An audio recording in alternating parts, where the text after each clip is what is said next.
labor equilibrado que tão elevado conteúdo moral encerra. Se busca o necessário ao corpo, ao mesmo tempo dá satisfação ao espírito. E, no entanto, gente, essa maravilha está disponível na livraria. A mensagem completa no CD a R$5. E nós temos um conjunto de fitas de vídeo do primeiro congresso, disponível também na livraria a R$10 cada fita. Se alguém se interessar, está disponível um conjunto de fita de vídeo. Pode comprar separado, a Cida está colocando. Cada um vê os temas que interessam. Nós estamos chegando no quarto ciclo de estudos da nossa tarde, retomando então a nossa harmonia interior, retomando os nossos objetivos, acompanhados de toda alegria, do reencontro com companheiros e pessoas queridas.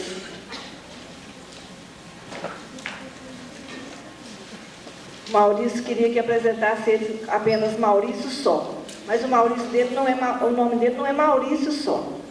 Maurício Neiva Crispim vai abordar o tema A Busca do Ser, o espectro da consciência, as dimensões transpessoais, os arquétipos de Jung, análise dos sonhos, a nova psicanálise, a psicodiagnose, técnicas de tratamento, o encontro consigo mesmo.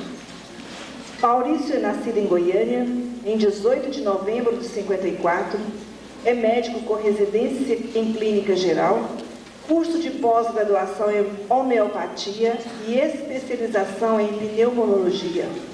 Pesquisador, médium e orador espírita, estudioso do magnetismo, do espiritismo e da obra de Pietro Baldi. Atua há vários anos no movimento espírita, particularmente em Goiás e Distrito Federal, ministrando cursos e seminários. Maurício, pronto. Era desse jeito que queria que apresentasse ele.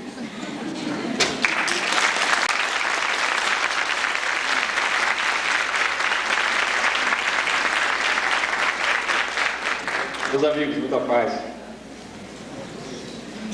Antes, nós vamos fazer algumas reclamações. Porque o Jorge reclamou que repetiu palestra, né? Mas pegou horário fino, horário nobre, de manhã, todo mundo desperto, olhando para ele, né? Todo mundo feliz. Agora o Julinho deu logo depois do almoço, né? Alguém acordou e falou, foi ensopado de quê? Ciência. Aí que vira o Julinho. Aí chega no final do dia, todo mundo cansado, já ouviu tudo que tinha de ouvir, não tem mais espaço para não falar mais nada. Aí me coloca. Então nós vamos ter que fazer o seguinte, tem um vigilante de peso. Eu e o Jorge estamos precisando, né? Nós vamos fazer aqui agora o vigilante do sono, que é a única maneira de falar aqui. Nesse horário, depois de ouvir tudo que já ouviram. Para mim conseguir falar, vai ter que ser na base dos vigilantes do sono. Nas laterais, olha lá, hein? E se dormir a fila inteira, a fila de trás, e o pessoal de trás, o pessoal do som acorda. Se dormir aí quem está em pé. Porque é a única maneira da gente falar de maneira adequada sobre aquilo que a gente vai procurar desenvolver. Nosso tema é um tema que, assim como o do Júlio, através dos encontros Pietro Baldi, através dos seminários e principalmente através do congresso, nós temos vindo falando há anos. Nós começamos fazendo uma síntese entre a obra do Baldi e de Kardec, no primeiro congresso Pietro Baldi. Depois nós fizemos uma análise do ser em relação à doença, ao psiquismo e à doença. Mais tarde, no terceiro, nós falamos a respeito da síntese do conhecimento e ao mesmo tempo sobre a personalidade humana. No quarto congresso nós falamos sobre determinismo, livre-arbítrio e a técnica funcional da lei de Deus, as trajetórias humanas. E hoje nós vamos juntar tudo isso aqui. E pretendemos também fazer uma síntese daquilo que foi dito pelos outros companheiros que estiveram aqui antes de nós, no sentido de facilitar o entendimento de todo o nosso dia de trabalho e de estudos. Podemos começar, se não acontecer nada, nós vamos em frente. Vamos lá. Esse nome... Volta no nome. Você viu que está com pressa. É para vocês não dormirem. Vocês entenderam. A Tempestuosa Busca do Ser não é um título nosso. Esse é o nome de um livro do Stanislaw Grof e da Christina Grof, que é um livro sensacional que aborda as questões da emergência espiritual, essa busca espiritual que todos nós temos. Então, é o nome de um livro do qual nós tiramos a nossa palestra. Nós vamos abordar a nova psicanálise sobre a visão, primeiro de Freud, que é a visão da psicanálise, e depois a complementação dessa visão pela visão de Pedro Baldi. Aqui no início, ontem também, o Pedro Orlando falou nisso, que em qualquer ramo do conhecimento, em qualquer ramo do saber, nós podemos retirar ensinamentos e podemos estudar a obra de Baldi. Ela tem um contexto de 24 volumes, mas nos parece que é infinita, porque você pode abordar inúmeros temas a partir do pensamento que ele trouxe. E ele aborda em todos os campos, seja filosofia, seja ciência, seja religião. E aqui ele vai falar sobre psicologia, vai falar sobre psicanálise, vai falar sobre psicologia analítica de Jung, que foi o que nós trouxemos para comparar e ao mesmo tempo para desenvolver e dar o sentido.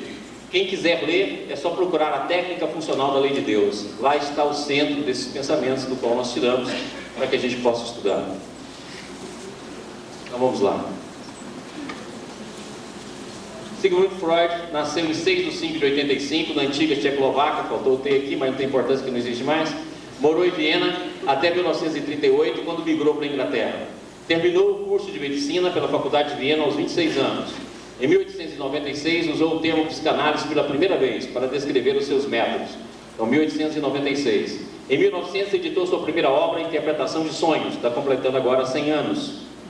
E olha que interessante, tem duas coisas aqui muito interessantes da vida de Freud. Ele nasce um ano antes da edição do Livro dos Espíritos e, ao mesmo tempo, antes da edição do livro de Origem da Espécie de Darwin. E ele faz agora 100 anos da sua primeira obra, e sua obra importantíssima, que é a Interpretação de Sonhos. E ele escreveu 24 volumes, o mesmo que escreveu Baldi. E Freud escreve 24 volumes, apontando e vendo horizontalmente a questão dos instintos. E o Baldi escreve 24, colocando esses instintos e vendo de baixo para cima e de cima para baixo, em dois tipos de visões, em visões horizontais e verticais, fazendo com que a gente entenda o porquê da existência desses instintos. Faleceu em 1939, devido a um câncer da mandíbula, na Inglaterra, provavelmente porque fumava. Aí um exemplo para parar de fumar. Bom, vamos ver como é que é a definição de psicanálise através do livro Freud para Principiante, que fala o seguinte: método de tratamento de distúrbios mentais e nervosos desenvolvido por Sigmund Freud, caracteriza-se por uma visão dinâmica de todos os aspectos da vida mental, do consciente e do inconsciente, sendo que este recebe uma ênfase especial. Envolve uma elaborada técnica de investigação e tratamento, baseada no uso constante da associação livre. Então, Sigmund Freud foi um gênio. Nós muitas vezes não estudamos ou não dedicamos ao estudo da obra dele, e no entanto a obra dele é altamente significativa. Tanto é significativa porque o Baldi aproveitou para completar o seu pensamento. E ele que nos trouxe, redescobriu o inconsciente e ao mesmo tempo a possibilidade de estudá-lo. O método, e alguns criticam, principalmente Jung, não tem tanto efeito no sentido de outras possibilidades, mas o Baldi mostra que a psicanálise pode ser usada no sentido de direcionar o ser, nós vamos ver isso daqui a pouco, como ao mesmo tempo de fazer com que ele possa se autodescobrir. Por isso que a busca do ser vai ter como base o estudo da psicologia e da psicanálise. Na psicanálise, ele coloca o inconsciente. Aqui então está o inconsciente e o consciente dirigido pelo ego, que é o centro de todo o campo do consciente. Mas ele não difere se existe o consciente superior ou o consciente inferior. O inconsciente para Freud é tudo uma questão de repressão, vem da infância e tem apenas o limite do berço e do túmulo. Não existem níveis, não existe maiores possibilidades, apesar que nos últimos escritos dele, ele começa a falar também do inconsciente arcaico, mas ele para apenas na visão do inconsciente, e o inconsciente apenas como um campo do que o ser humano recalca, daquilo que vem da sua infância, daquilo que vem da sua história, entre o berço e o túmulo. Isso então, que fica guardado no inconsciente, emerge para o consciente através dos sonhos, através dos complexos, através das fobias. Então nós vamos conhecer essa história que vai expandindo aqui o campo do consciente, através daquilo que vai pouco a pouco emergindo do inconsciente para o consciente, como estímulos aplicados à mente. Pode-se dizer, em linhas gerais, que a psicanálise está dividida em 3 áreas. Um tipo de terapia cujo objetivo é diminuir o sofrimento e que está baseado em diversas teorias sobre o inconsciente e sua interpretação. Uma teoria geral sobre o desenvolvimento e funcionamento da personalidade humana. Um conjunto de teorias sobre o funcionamento do homem e da sociedade, baseado na importância dos 2 primeiros itens para se compreender a civilização. Então é exatamente isso que vem a ser a psicanálise, ou seja, uma terapia para diminuir sofrimento. Então voltada para a dor. Hoje se falou demais em dor, as razões da dor, e a psicanálise vem para diminuir a dor principalmente que não está apenas no campo físico, mas a dor psicológica, essa dor que nos faz sofrer mais, e ao mesmo tempo desenvolve uma teoria geral da personalidade humana, e casando esses 2 itens, entra então também no campo social. Freud afirmava basicamente que a maneira como o indivíduo canaliza a sua libido, e aqui ele olha como energia, mas principalmente energia sexual, diferente da visão baldiana, diferente da visão junguiana, que considera apenas como campo de energia, mas aqui também como energia sexual, é a principal visão de Freud, ou é governada por ela, determina o seu caráter. A contenção da libido pode causar histeria, angústia ou erupção de distúrbios psíquicos. Freud amarra toda a sua teoria no campo sexual. Ele diz que tudo é sexo, tudo está ligado ao campo sexual. Errou, porque é só 99%, não é 100%. Foi aí que ele cometeu engano, certo? Se ele tivesse falado 99%, estaria certo. Mas falou 100%, daí a razão pela qual ele amarrou todo esse conteúdo.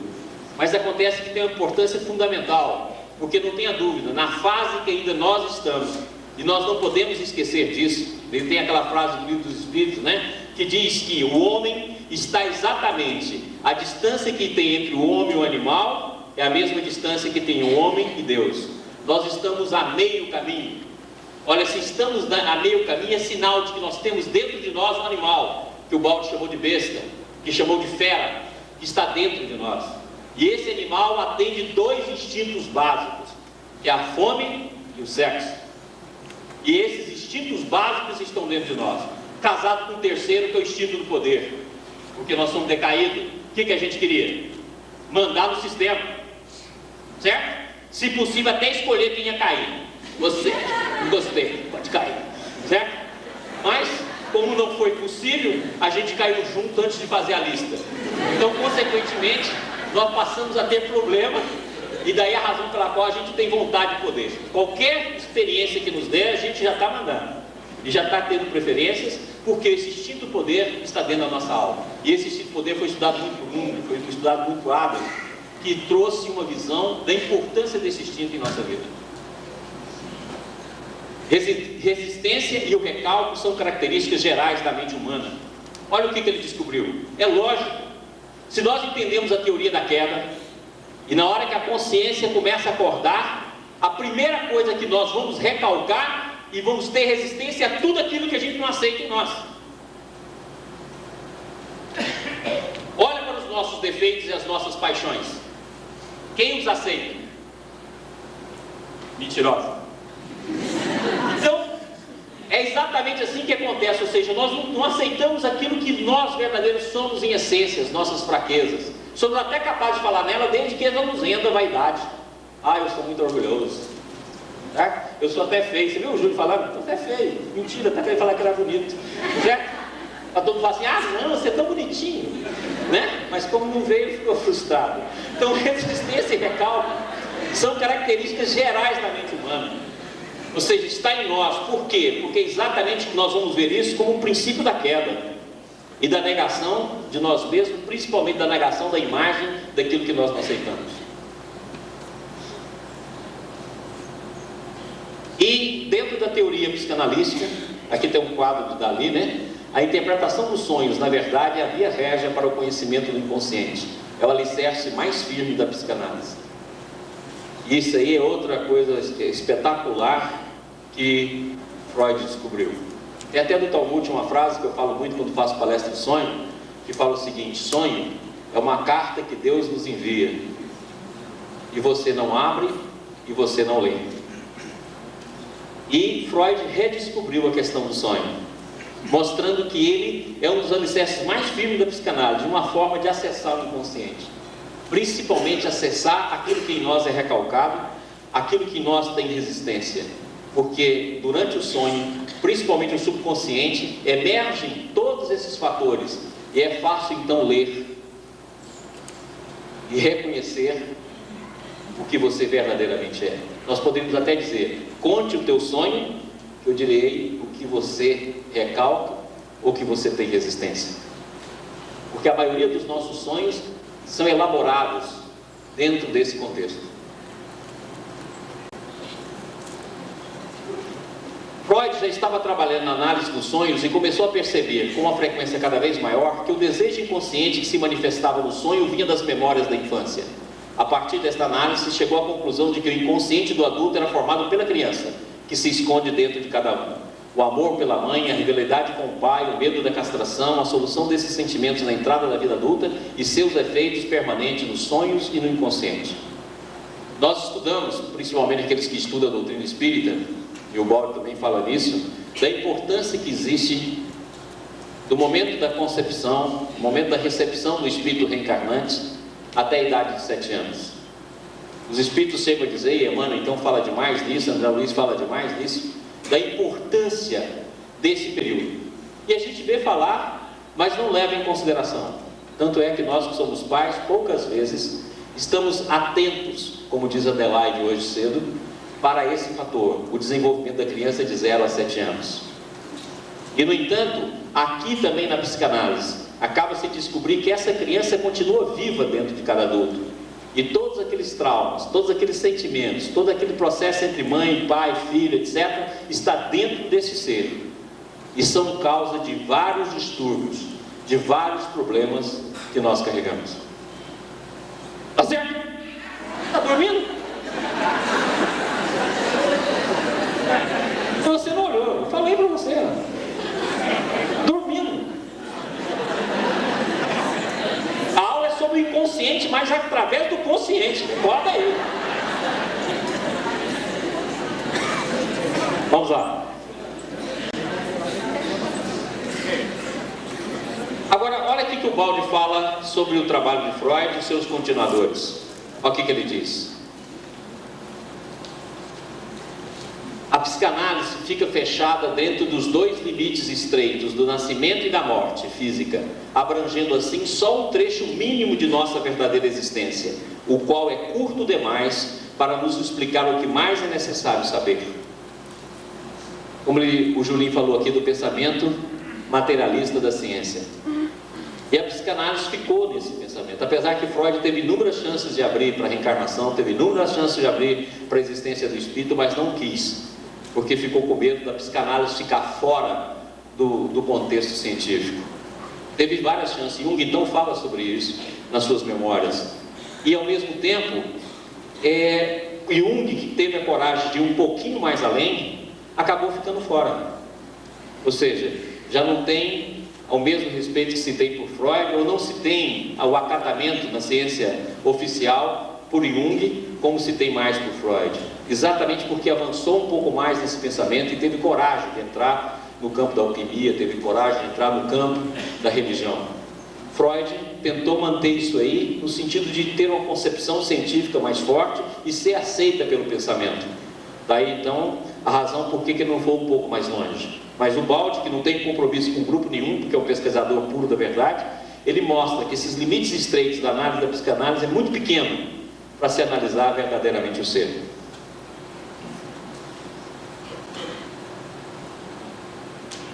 E o que o Baldi acrescenta? olha aqui, voltamos àquela visão então que a gente já tinha tido. Quem estava dormindo é novo, né? Mas não. Já tinha falado aqui anteriormente, né? Que dentro do campo da visão de Freud, é o inconsciente e o consciente apenas, e o inconsciente formado apenas do berço ao túmulo. O Baldi já vai mais longe. Ele mostra que existe o inconsciente inferior, que ele vai chamar de subconsciente. E mostra também que existe o consciente superior, que ele vai chamar então de superconsciente. Existem outras dimensões dentro da nossa alma, dimensões transpessoais, que vai muito além daquilo que é concebido ainda, apesar do avanço que teve, ainda dentro da psicologia oficial. Ou seja, existem outros campos, é formado de faixas, são formados de níveis. Então não é tão simples, não é só um inconsciente e um consciente. É o inconsciente formado de vários níveis, tanto no sentido inferior como no sentido superior. Quando eu falo inferior, não é no sentido daquilo que não presta, mas daquilo que já foi ultrapassado e daquilo que ainda está por vir. Isso aqui está representado as faixas, para a gente mostrar que são dimensões transpessoais que nos formam e do qual nós estamos contidos. E nisso aí, quando falo sempre nisso, eu repito uma frase que eu já falei para vocês, que na verdade essa parte que a gente chama de consciente, nós poderíamos dizer que é apenas 1/3 do que somos, porque 2/3 do que somos está no inconsciente. Eu até brinco com isso e falo assim, toda vez que você fosse se apresentar a alguém, você fala assim: prazer, Maurício, 1/3 de mim. Né? Porque essa parte consciente é apenas uma pequena faixa daquilo que verdadeiramente todos nós somos. E aqui, quem foi nos congressos passados, nós apresentamos aqui essa imagem. Quem não foi, novamente nós vamos mostrar. Na visão de Ubaldi, então, esse inconsciente, e esse consciente é dividido então em 3 grandes campos. Um que ele chama de subconsciente, o outro que ele chama de consciente, e outro que ele chama de superconsciente. E é a mesma visão que tem André Luiz, exposta no livro do Mundo Maior. E aqui então está um castelo, uma casa, como se fosse uma construção. E o Ubaldi então mostra que aquilo que a gente constrói aqui é depositado aqui. E aquilo que a gente trabalha aqui, nós podemos avançar para lá. Então, na verdade, a vida é o trabalho no campo do consciente para armazenar no sub, a fim de que os dois então possam, paulatinamente, a gente alcançar os potenciais do subconsciente. Então, nós temos a mania de achar que autodescobrimento, viagem interior, é nomear as nossas fraquezas. Geralmente eu falo assim, quando você fala assim, vamos nos conhecer, aí você faz uma lista para ir no supermercado da iniquidade. Ah, eu sou assim, eu sou assado, começa. E acha que se conhecer é isso. Não, se conhecer é ter a visão real de tudo aquilo que somos, tanto no sentido superior como no superior. Descobrir as nossas potencialidades, ao mesmo tempo que descobrir as nossas sombras, como diz Jung, que é aquela parte negativa da nossa personalidade que a gente não quer ver, ou que a gente recalca, ou que a gente cria resistência na nossa vida. Mas é descobrir as potencialidades que existem em nós, não como criações mentais, como também diz Krishnamurti, mas principalmente através de uma busca que está na nossa alma e de uma certeza de experiências íntimas.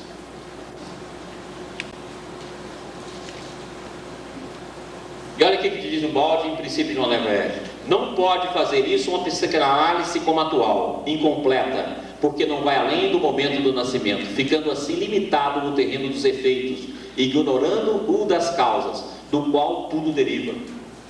Então o que se vê? Vê apenas os efeitos, mas não se vê o que está por trás. Não se vê ainda nem a reencarnação, quanto mais a queda. Porque muitos já vê a reencarnação, mas atrás da reencarnação está o processo de queda, que explica muito mais o porquê das reencarnações. E consequentemente está instintos que foram sendo formados pelo processo de contração do espírito. Então é muito pouco ver apenas o berço e o túmulo. Então não somente psicanálise pré-natal, mas psicanálise que pode prever qual será o destino do indivíduo. Então o que o Ubaldi defende?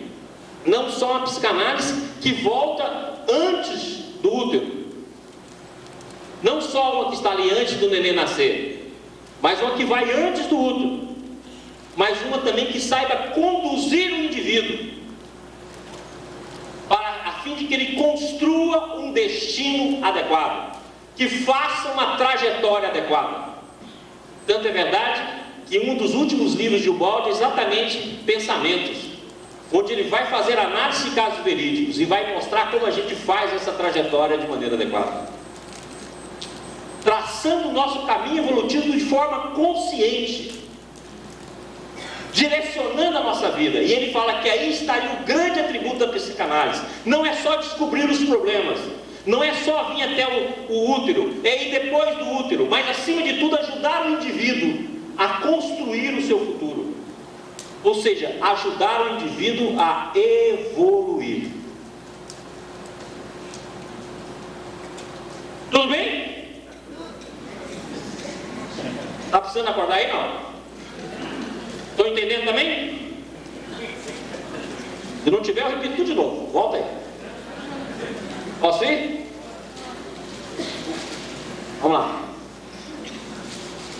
Mas para chegar às conclusões tão vastas, é necessário que a psicanálise seja orientada nas suas pesquisas e sustentada por um sistema filosófico completo, que tudo dê uma explicação lógica, o que falta à psicanálise atual.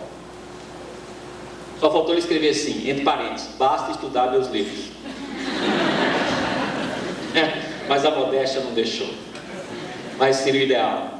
Então os psicólogos, os médicos estão aqui, certo?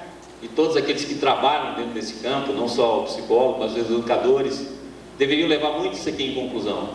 Porque se não tiver um sistema filosófico que direciona tudo, nós vamos ter sempre uma visão segmentada. Sempre estaremos vendo as coisas por parte, e jamais com a visão aberta, no sentido de ver realmente o que é o ser. Tanto é verdade que a gente tem a mania de falar assim: educar o espírito. O espírito nasceu perfeito, o Jorge mostrou aqui.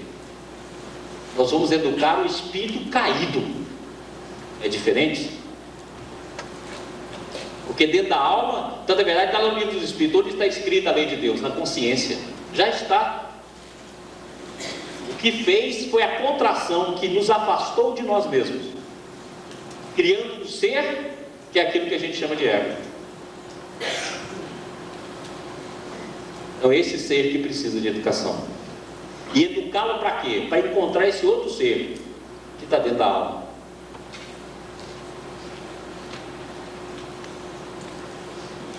Olha aqui que diz o Ubaldi, ó. O subconsciente contém um mundo muito mais vasto do que o que ela julga. Ela é a psicanálise. Um imenso passado em que o eu viveu infinitas experiências que constituem sua atual sabedoria inata, diferente para cada um, conforme os caminhos por ele percorrido. Então dentro do nosso subconsciente está o nosso armazém, está toda a nossa história. E essa história tem conotações individuais, porque cada um seguiu uma rota. Aquela historinha do rio que o Jorge falou aqui hoje cedo. Cada um seguiu uma rota, cada um fez caminhos, como a água quando passa a margem do rio e invade as suas margens. Nós fizemos isso várias vezes, fugindo do leito original, e cada um construiu uma história, e essa história está arquivada em nós, e faz com que cada um de nós construa um tipo de personalidade, e esse tipo de personalidade constrói um destino. Isso foi bonito, vocês querem que eu repita? Ah, foi bonito. Não, foi bonito não? Você viu? Compra a fita, tá? Aí pode repetir. Vai. Aí, está descansado, já fez o que tinha de fazer e tal. O próprio Freud preferiu deixar de lado o aspecto filosófico e espiritual da psicanálise, o problema das causas longínquas. Não quis nem ver isso, dirigindo-se para o seu lado prático do tratamento. E foi isso que tornou Freud popular. Acontece, porém, que também esse problema prático não pode ser resolvido sem se apoiar na base de uma teoria fundamental, de um sistema filosófico completo, que tudo oriente no seio do funcionamento universal, sem o que qualquer ação será uma tentativa cega, porque carente dos seus princípios diretivos, que só o conhecimento do plano geral da vida pode oferecer. Então nós ainda somos assim. É como se nós tivéssemos uma pequena doença no dedo e separasse todos os dedos da mão e tratasse só o dedinho, esquecido que todo organismo pode estar com infecção generalizada. Nós somos assim. Os nossos métodos ainda dentro do campo da ciência ou dentro do campo do conhecimento prioriza partes e acha que aquela parte pode englobar todo o ser. E não é. Nós precisamos ter uma visão completa, a fim de que a gente possa educar com eficiência e a fim de que a gente possa tratar com eficiência.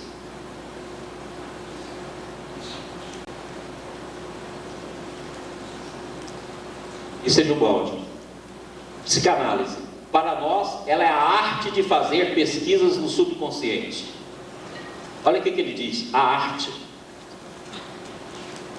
Para descobrir quais são os elementos componentes da personalidade do indivíduo, o seu passado, em que ele assim a construiu, e por fim, o seu destino, em que, como consequência necessária, aquele passado e o presente devem continuar desenvolvendo-se. Estudo de importância fundamental para entender a nossa vida, porque é na profundidade da nossa psique onde se encontram as primeiras raízes de nossos atos. A gente muitas vezes ouve apenas aquilo que a pessoa fala, mas atrás daquilo que a pessoa fala pode ter uma árvore, pode ter uma raiz gigantesca. E muitas vezes você quer consertar os seus atos apenas pela visão parcial daquele momento. Como?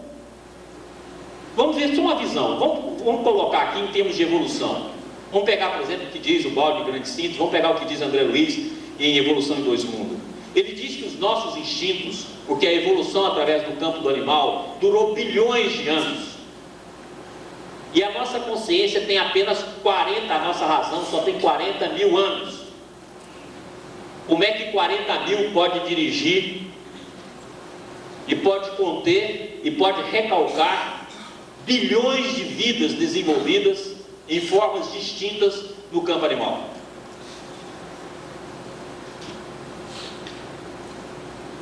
Então é aquela coisa que acontece muito conosco: vou mudar, né? Eu costumo dizer, né, que a pessoa fala assim: deixei de ser alcoólatra, não bebo mais, Jesus me curou, né? A gente vê muito hoje isso aí.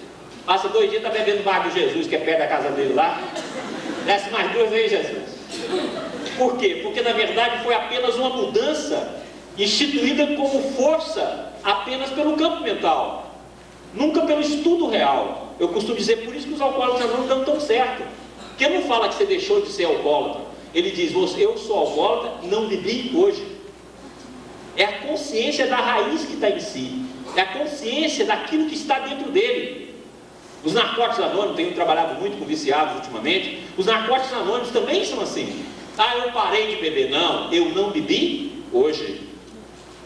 Porque é a consciência daquela função que está nele, integrada para um campo de educação e de transformação.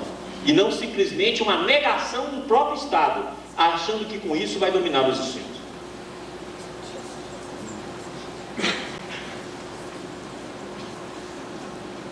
Não é possível entender o significado dos nossos atos sem ter entendido de que impulsos interiores a conduta humana deriva. E aqui eu gostaria de chamar a atenção muito para aquilo que a Adelaide falou, que eu achei sensacional. É você estar atento. Se você não souber o significado, para que você entenda o significado dos seus atos, você precisa saber quais são os impulsos interiores. E a gente nem estuda isso. Em relação aos outros, a gente não quer nem saber. A gente vai lá e coloca um rótulo: fulano é safado, fulano é isso, fulano é aquilo, e pronto.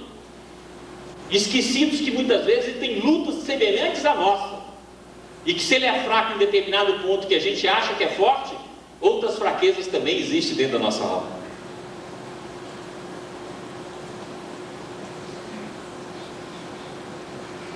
Isso prova a importância da psicanálise, mas uma psicanálise concebida em sentido mais vasto do que a atual vigorante, isto é, como ciência que desvenda o mistério da alma, descobrindo o que fomos no passado e, por conseguinte, seremos no futuro, nos revelando o conteúdo de uma vida nossa muito maior, da qual a atual não é senão um breve episódio.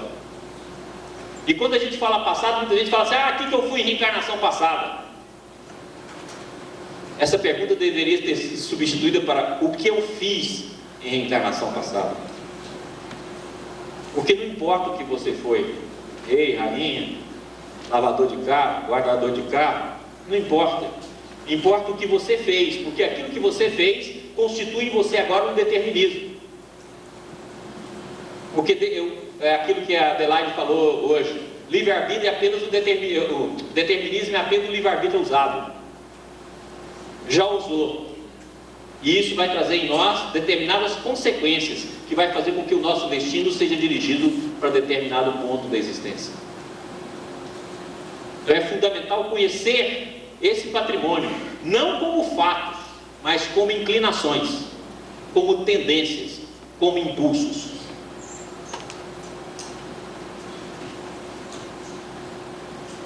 Não temos de limitar o conceito de nosso destino no próximo amanhã, mas concebê-lo como um percurso imenso, que ao longo de uma mesma linha se vai desenvolvendo, através do passado, do presente e do futuro, um destino cósmico, representado pelo caminho que o ser percorre na grande viagem de sua evolução, que vai do AS ao S. Se ninguém estiver entendendo nada desse encontro, vai sair daqui falando que existem duas coisas chamadas AS e S, tá bom. Chegar em casa, o que você aprendeu lá? Aqui tem um negócio chamado AS e outro que chama S. O que é isso? Não sei. Tem um homem lá que falou sobre casamento, falou o tempo todo disso aí, mas não sei o que é não. Então, a nossa viagem do antissistema, ou seja, do mundo da queda para o sistema, o paraíso divino.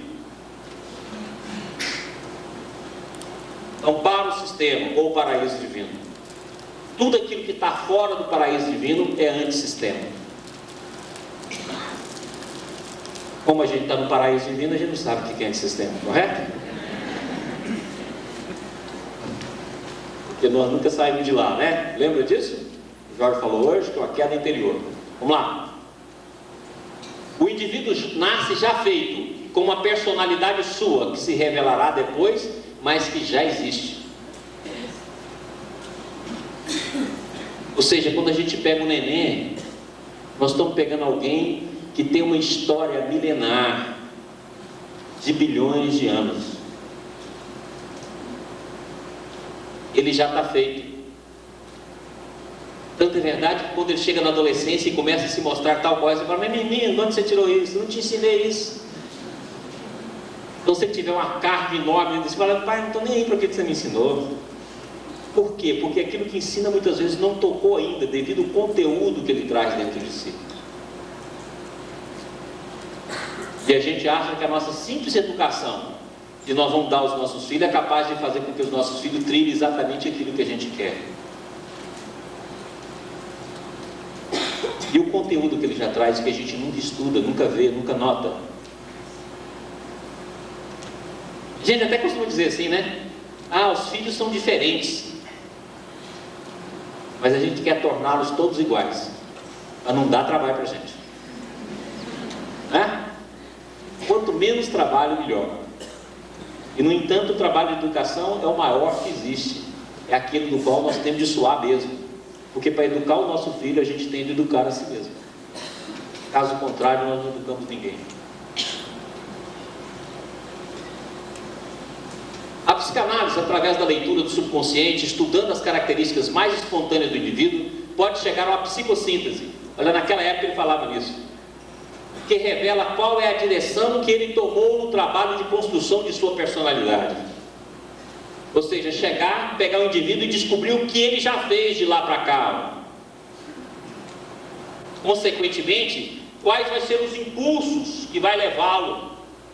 E o que ele pode fazer para fazer a mudança paulatina e vagarosa desse processo, a fim de construir um destino mais justo, consequentemente, mais feliz. E não é só uma trajetória de uma vida, de uma existência, é pensar numa trajetória que vai do AS até o S. Aqui, ó. Quem quiser. Tá ok? Ou seja, toda essa trajetória.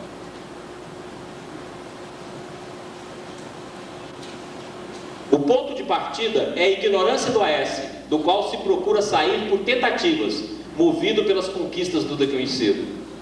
Então, se a gente concebe a teoria da queda, é o ponto de maior contração, o ponto máximo da queda para cada ser é diferente, e é desse ponto em diante, para que a gente possa conceber toda uma teoria que explique as trajetórias do nosso destino.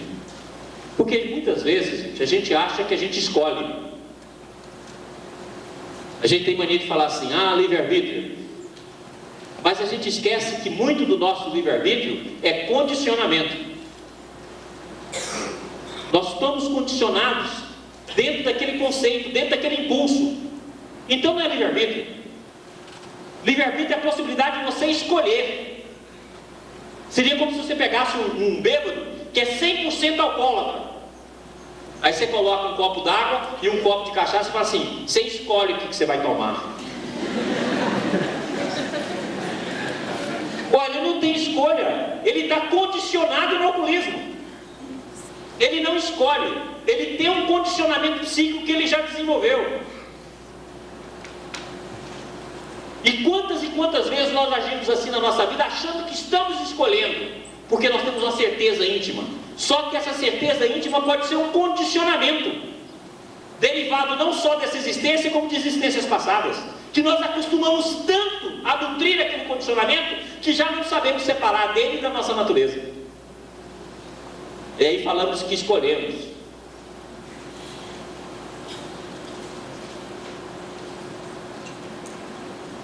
A tentativa leva ao erro, o erro leva à dor, que nos ensina repetindo-se até que nós possamos aprender.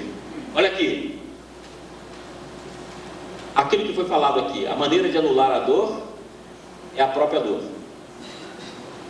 Então é assim que nós somos, porque como somos espíritos caídos, o primeiro passo nosso é a ignorância, o segundo é o erro. Só que no início do erro, a gente encontra alegria. Por isso que a gente acha que errar é legal. Porque o primeiro ciclo é ignorância, erro e alegria. Tanto é verdade que quando a gente vê os outros errando e fala assim, mas esse cara rouba e ninguém pega ele. Por que não sou eu roubando, gente? Podia ser eu.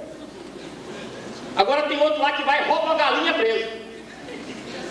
Mas como? Por quê? Porque na verdade o primeiro passo é ignorância, erro e dor. Já o segundo é erro e alegria. O segundo é erro e dor. E essa dor se repete dentro daquele ciclo, cada vez maior. Se formos insistindo que a vida é cíclica. E essa dor é que faz a mudança da nossa trajetória. Só que com o conhecimento nós podemos mudar isso. Podemos usar de inteligência na nossa vida para evitar a dor futura, porque a dor que já está aqui no presente já vem do passado. Então você pode chegar em casa, pegar um papel e falar, o que você está fazendo aí? Planejando a minha vida em 2780. Mas o que é isso? Eu já estou fazendo ato para planejar minha vida lá, porque até 2700 eu já gastei tudo, está tudo errado, vou pegar um caminho difícil, mas daqui para lá eu quero planejar uma vida melhor.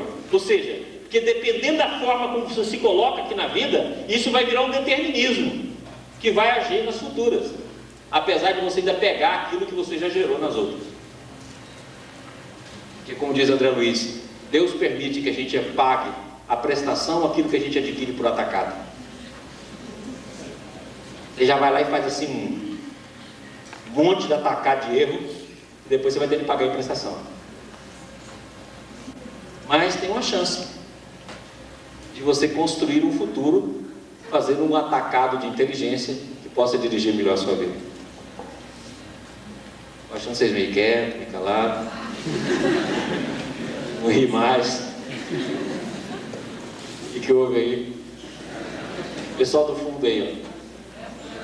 Beleza? Ótimo. Alguém está dormindo aí? Acorda. Tudo bem? Estão ouvindo? Pelo menos? Eu também não estou vendo vocês de jeito nenhum. Já sou escuro desse jeito. Esse trabalho, que parece uma condenação, a de ter de aprender tudo à própria custa, é justo, porque é consequência da revolta e a queda. É aquela história que está lá em Adão e Eva, né? Olha que interessante. Você pode experimentar de todos os frutos do paraíso, apenas não escolha do bem e do mal, ou seja, a dualidade. Seja mesmo você chegar assim na floresta amazônica e falar assim para você: escolhe qualquer árvore, só essa daqui que você não vai mexer, e você vai mexer já também naquela.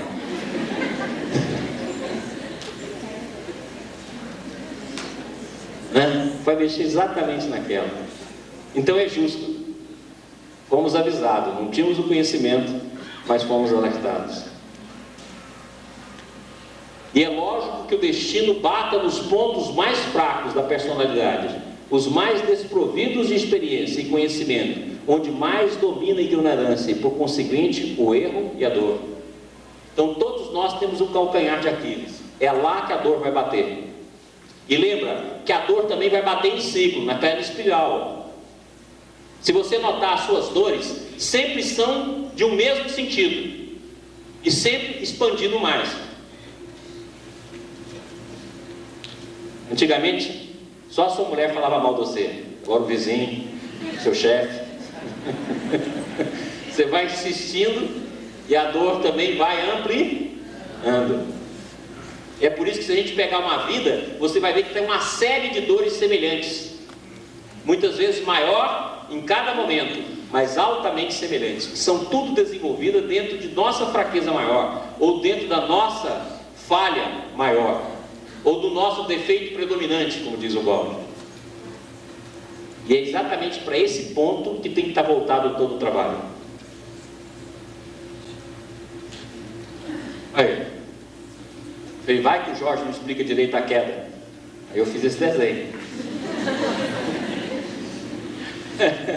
É o seguinte, aqui está representado o sistema, o paraíso divino, e aqui está representada a queda como o fechamento paulatino da consciência. Desse risco para baixo é o sistema, e aqui tudo é o sistema, apenas separamos em termos de início e final, início da queda e final da queda. Então o espírito vai contraindo dentro de si mesmo, até que chega um ponto máximo de contração, que a gente representou aqui como um ponto, como se fosse a matéria. Mas lembra que o fenômeno é de mais infinito a menos infinito. E aí ele começa a voltar, é o que a gente chama de evolução. Então a melhor explicação para isso é isso aqui: de volta para o futuro. É o tema desse filme, de volta para o futuro. Por quê? Porque você vai voltando pelo caminho que você já percorreu. Essa consciência aqui um dia estava fechando, e essa consciência aqui um dia está abrindo, mas é a mesma. Por isso que você volta para o futuro, por caminhos que você já percorreu. Se vocês não estudarem esse campo aqui, principalmente aplicando aí as profecias, fica fácil. Porque o futuro também está dentro de ti, e não só em futuro individual, mas no coletivo. Vamos lá.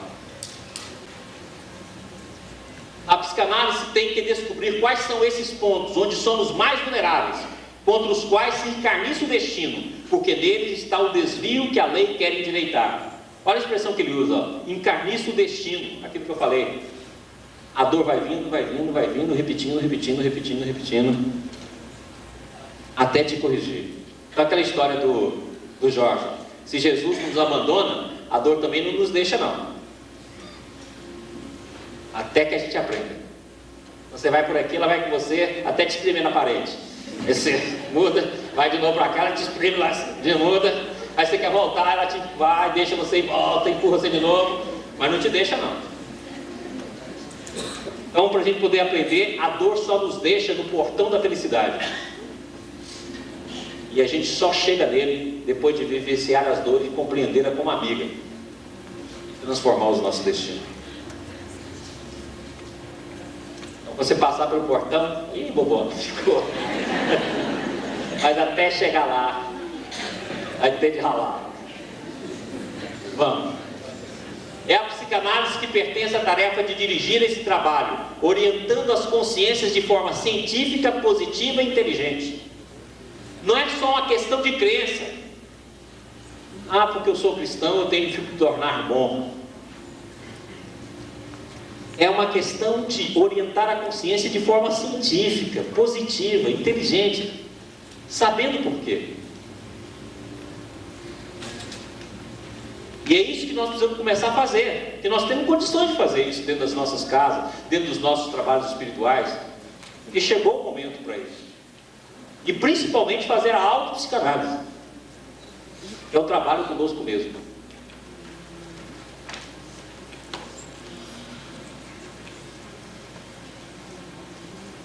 O transformismo, que saindo do estado de AS, tende a levar tudo ao estado de S, constitui a grande corrente da evolução, que arrasta todos os seres, porque dentro dela tudo que existe está imerso. O indivíduo só possui dentro dela uma relativa liberdade de oscilação, devido aos seus impulsos particulares.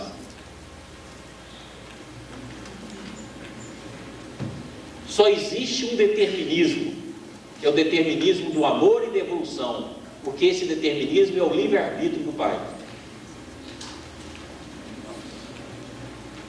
Só. Mas dentro desse determinismo você vai oscilar, dependendo das suas escolhas. E dentro dessas escolhas você vai oscilar dentro delas.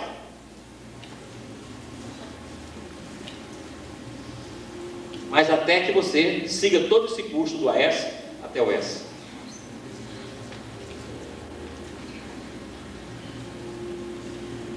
É lógico que cada violação da lei produza nela com que uma ferida que se repercute no eu.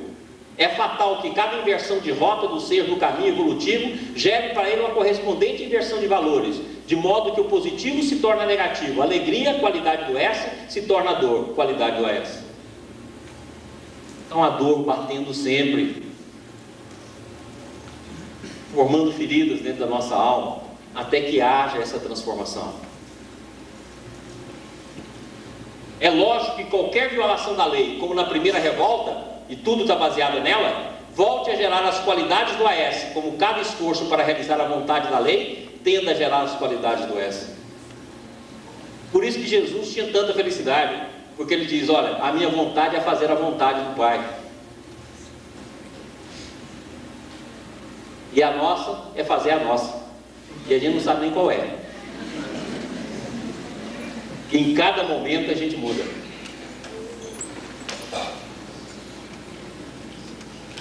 Alguém aceita água aí? Hã? Vou deixar que eu vou mandar passar aí o garçom para você ver. Fica acordado aí.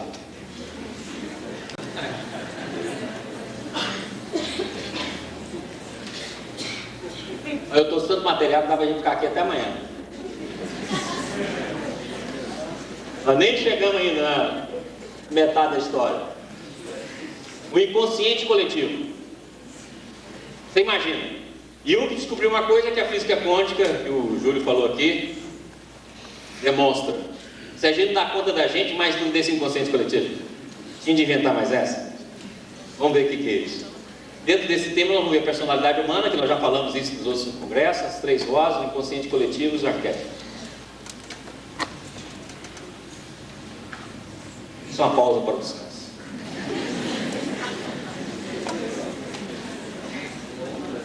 Vai aparecer, claro. Ah, olha aí. Já apareceu errado aí. Não era esse não. Pessoal, lembra que daqui a pouco vai aparecer aqui, porque apareceu errado? Agora se não aparecer mais. Era só espermatozoide, agora é espermatozoide intrujão, né? Não foi chamado para nada e já está aqui. Olha aqui. Lembra que nós estudamos, agora mesmo vou mostrar aqui, conforme o comando ali, que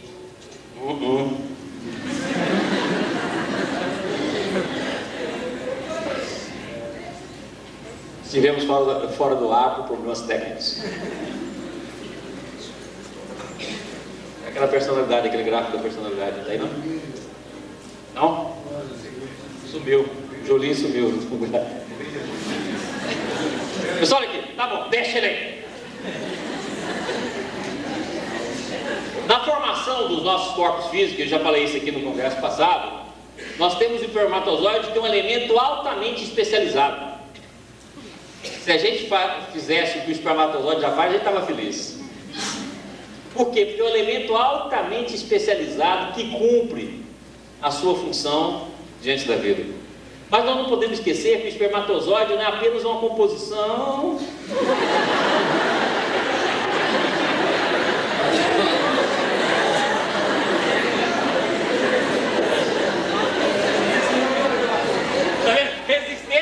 recalque, tudo baseado em sexo. Eu falei, eu só vou falar um negócio, até o laptop ali deu problema. Mas não, como eu ia falando,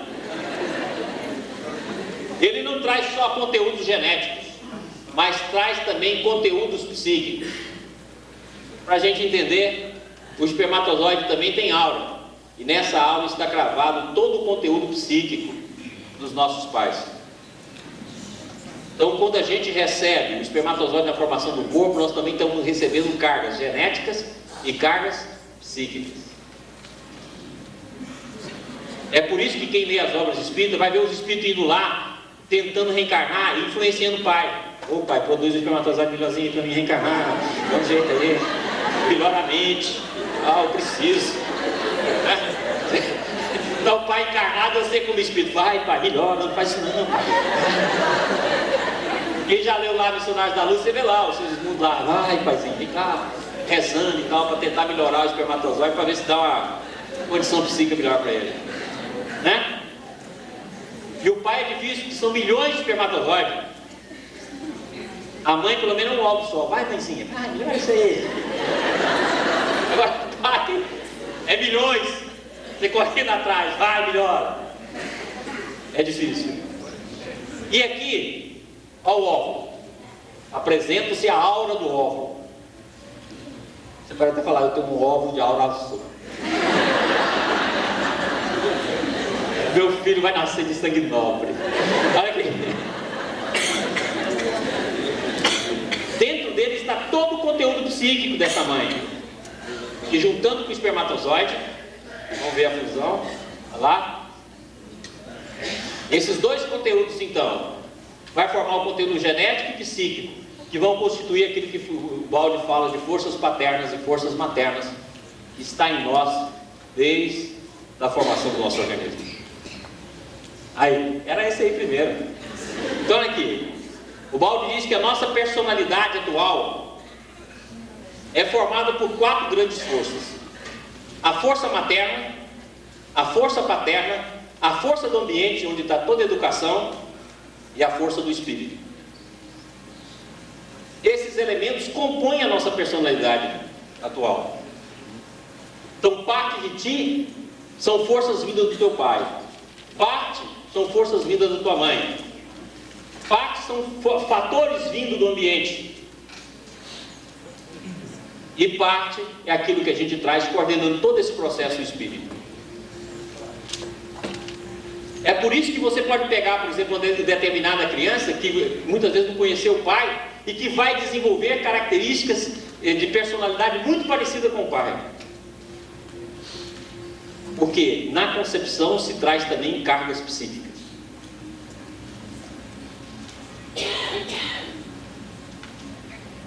Agora, só que esse espírito, lembra que o Jorge falou, o espírito está dentro da matéria, fazendo força para romper a casca. Teve até um texto da Adelaide que mostrou isso aqui hoje. Esse espírito está encoberto pelas personalidades do passado, e são a conjunção dessas personalidades do passado que escolhe as forças que vão formar a sua personalidade atual. Sempre o espírito que coordena todo o processo. O estado orgânico e mental da mãe vai assim imprimindo no eu do feto, e pode ser bom ou mal, alegre ou triste, sadio ou doente, como tal se transferindo a personalidade do filho. E na concepção todos esses fatores ocorrem. Então, para que você estude a personalidade, você também tem de estudar os pais. Por exemplo, na área que eu trabalho, que é a homeopatia, por exemplo, é fundamental conhecer a história da gravidez. Porque senão você não trata nunca o indivíduo, porque muitas vezes você tem que tratar a mãe e o pai para poder tentar auxiliar o filho. E isso impregna com uma força enorme, que vai se desdobrar à medida que a personalidade começa a se manifestar.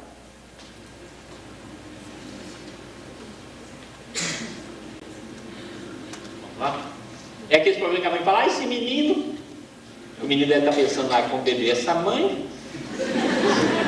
O que acontece? O feto percebe todos os movimentos maternos, suas crises nervosas, seus esforços e sofrimentos, assim recebendo impressões e choques que ficam gravados no subconsciente, do qual depois ressurgirão na forma de impulsos e complexos. Eu não sei porque que meu filho é assim.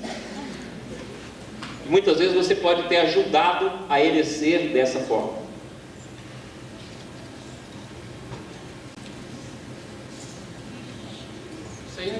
Nem daí.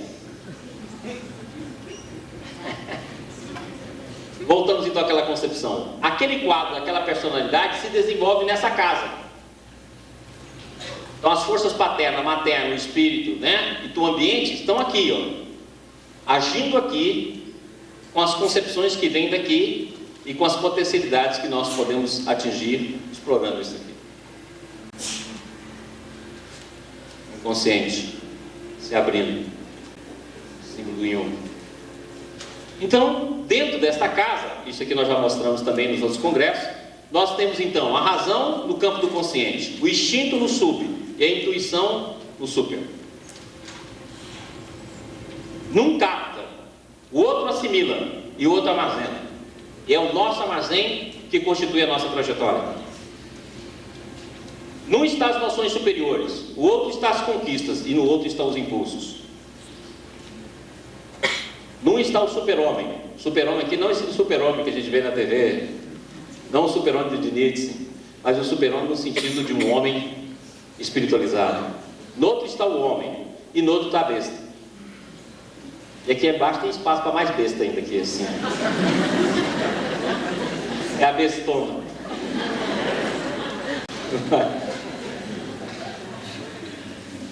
Olha o que ele diz agora, entrando agora na questão do Jung. Freud viu na personalidade humana, antes de tudo, o elemento sexo, aceitando seus impulsos como fator fundamental. Seu seguidor Jung lhe respondeu que o cérebro não pode ser somente um apêndice das glândulas genitais. Isso é quando o Jung começa a romper com Freud e começa a fazer a sua própria trajetória. Assim, a concepção feminina da personalidade humana, baseada no instinto sexual, foi por Jung substituída por uma concepção masculina, baseada na vontade de domínio. Cada um dos dois cientistas viu um dos dois aspectos fundamentais e complementares do mesmo fenômeno, portanto não se contradizendo, mas completando-se. Então, se a gente estudasse não como campos distintos de pensamento e um sobrepondo o outro, mas se estudasse esse pensamento como um complemento, nós encontraríamos com muita facilidade aquilo que realmente somos e uma maneira de encontrar um caminho para o autoconhecimento.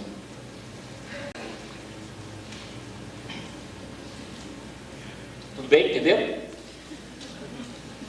Aqui está o inconsciente pessoal, formado por essa casa.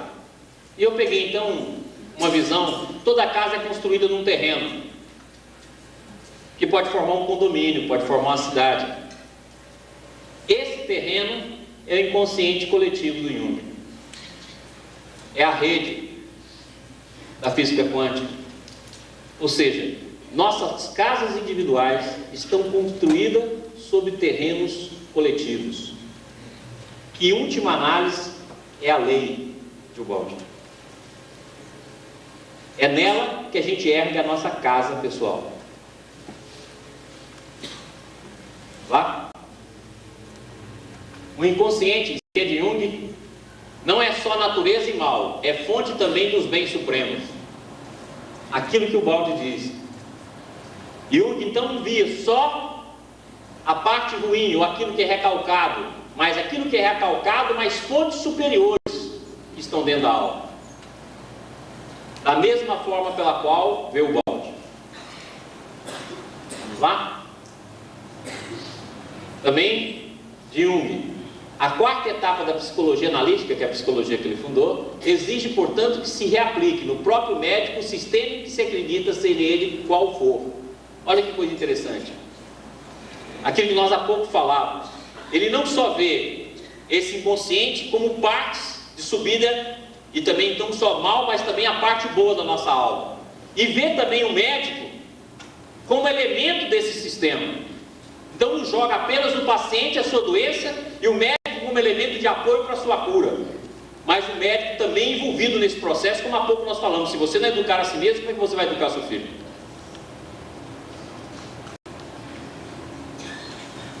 O inconsciente coletivo, entendo por essa expressão um funcionamento psíquico, inconsciente, genérico, humano, que está na origem não só das nossas representações simbólicas, modernas, mas também de todos os produtos análogos do passado da humanidade. Tais imagens brotam de uma necessidade natural, e esta, por sua vez, é por ela satisfeita. Então presta atenção aqui, gente. Todo mundo presta atenção. Se houve uma queda, nós vamos partir de um plano muito distante do pensamento. Repara como é que é o nosso pensamento. O nosso pensamento é uma imagem congelada. E pode olhar que o nosso pensamento ele é verbal. Olha como é que você pensa. Na hora que você pensa, a sua voz fala na sua cabeça, não é assim? Já repararam? A voz fala na cabeça, porque é um pensamento verbal. É uma onda eletromagnética congelada. Olha, a queda se deu em planos bem superiores. Então é natural que a consciência, à medida que vai abaixando e vai se concentrando, aquele conteúdo abstrato vai se transformando em símbolos. Os símbolos vão se transformando em palavras, em pensamentos. O pensamento vai se transformando em palavras. As palavras vão se transformando em símbolos inferiores, até chegar no não ser. E nós devemos lembrar que dentro do sistema, e ainda continua porque nós estamos dentro dele, nós formávamos uma legião. Era um estado orgânico. O estado continua. O que não continua é o ser que se rebelou contra esse estado. Então é natural que, à medida que a gente vai abrindo a nossa consciência, esses símbolos todos começam a aparecer na nossa mente. Como é um patrimônio comum dos espíritos caídos, é natural então que surja dentro de nós conteúdos psíquicos que vêm do consciente coletivo. E naturalmente vai aparecer em forma de símbolos inferiores e símbolos superiores. Que Jung deu o nome de arquétipos. Não há, o arquétipo em si não tem definição. Mas os arquétipos são formadores de imagens. Que Jung deu o nome então de imagens arquetípicas. Que nós vamos encontrar em todas as tradições filosóficas, em todas as tradições religiosas. A gente, por exemplo, quando fala em doutrina espírita, por exemplo, você fala, ciência, filosofia e religião, um triângulo. Isso é um arquétipo que você vai encontrar em milhares de povos e em situações diversas.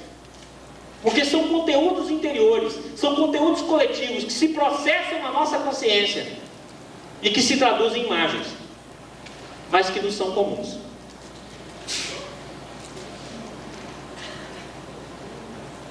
Da mesma forma que o mar é o portador das suas ondas, esta alma universal ou consciente coletivo é a condição prévia de toda a psique individual, ou seja, o terreno. Vamos lá? A psicologia do indivíduo corresponde à psicologia das nações. As nações fazem exatamente o que cada um faz individualmente. E do modo como o indivíduo age, a nação também agirá. Então nós vamos ter também dentro de nós, dentro desse consciente coletivo, o consciente familiar, o consciente das nações. Então daqui a pouco nós vamos descobrir que não existe o lá e o cá, o outro e eu. Fazemos parte de um mesmo campo.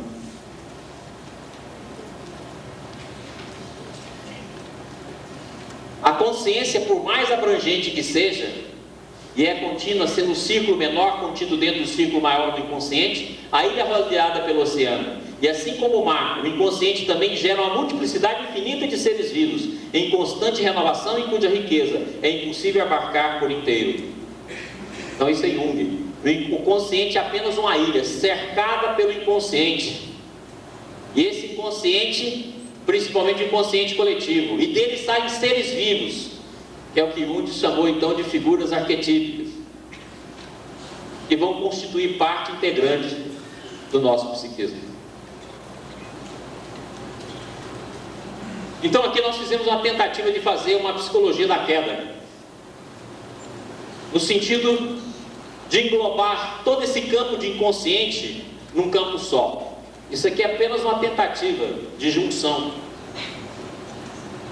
Então nós primeiros temos Deus, que envolve todo o campo, ou seja, nós não temos como viver fora de Deus, não existe o fora de Deus. Logo depois eu coloquei aqui como inconsciente divino. O que é o inconsciente divino? Aquela parte do Pai do qual nós não conhecemos.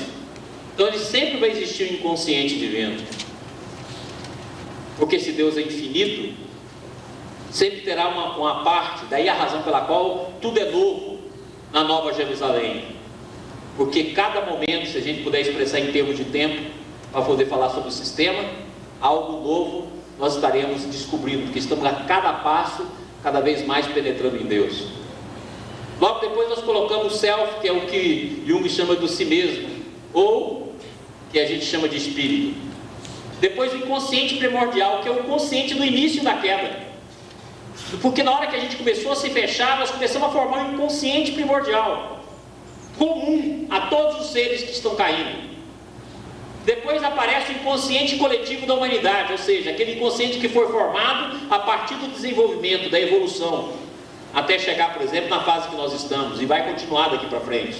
O inconsciente de povos, que é aquilo que o Hugo falou há pouco, das nações. O inconsciente de grupos regionais, é o que Jung chama então dos grupos que a gente faz parte. Então você pode olhar que cada povo do nosso estado, do nosso país, tem uma característica que faz parte da personalidade. Depois o inconsciente familiar, o inconsciente pessoal, que é aquela casinha, e o centro desse processo, que é o ego, que é o ser invertido. Então nós temos toda a história do universo dentro da nossa psique. Nós apenas não conseguimos ainda acessar. E tudo isso vai se manifestando em nós como impulso, que pouco a pouco, pelo desdobramento do ego, nós então vamos voltando até chegar no campo de individuação, que o Jung chama de individuação, o autoconhecimento, que é a descoberta de nós mesmos. Tudo bem? Vou informar para vocês aqui, só falta mais meia hora. Dá para aguentar? Dá ou não dá, gente? Vocês não viram que eu falei de propósito? Você fala, não, pode falar 1h30. Não, nada. Vai. Aqui é do livro do Jung, O Homem e seus Símbolos, onde ele representa os principais elementos. Então aqui está o consciente, o ego como coordenador desse campo do consciente. E aqui todo está o self, ou espírito, a nossa totalidade, representado como símbolo e também como totalidade.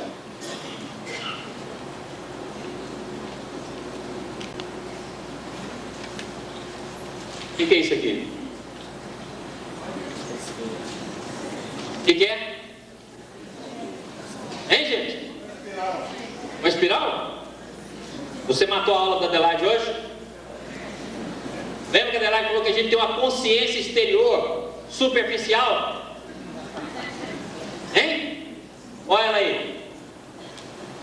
Então dentro de nós, aquilo que a gente chama de consciente é apenas a nossa consciência exterior. Você lembra que ela leu vários trechos aqui que falavam da consciência exterior e da consciência latente? Aqui está a consciência exterior, que é essa consciência que a gente usa no dia a dia e que a gente acha que é o centro do nosso psiquismo. E aqui está a consciência latente, que vai se desdobrando pouco a pouco, que vai se abrindo. Por isso que o reino de Deus está dentro de nós, porque vai se abrindo e se expandindo,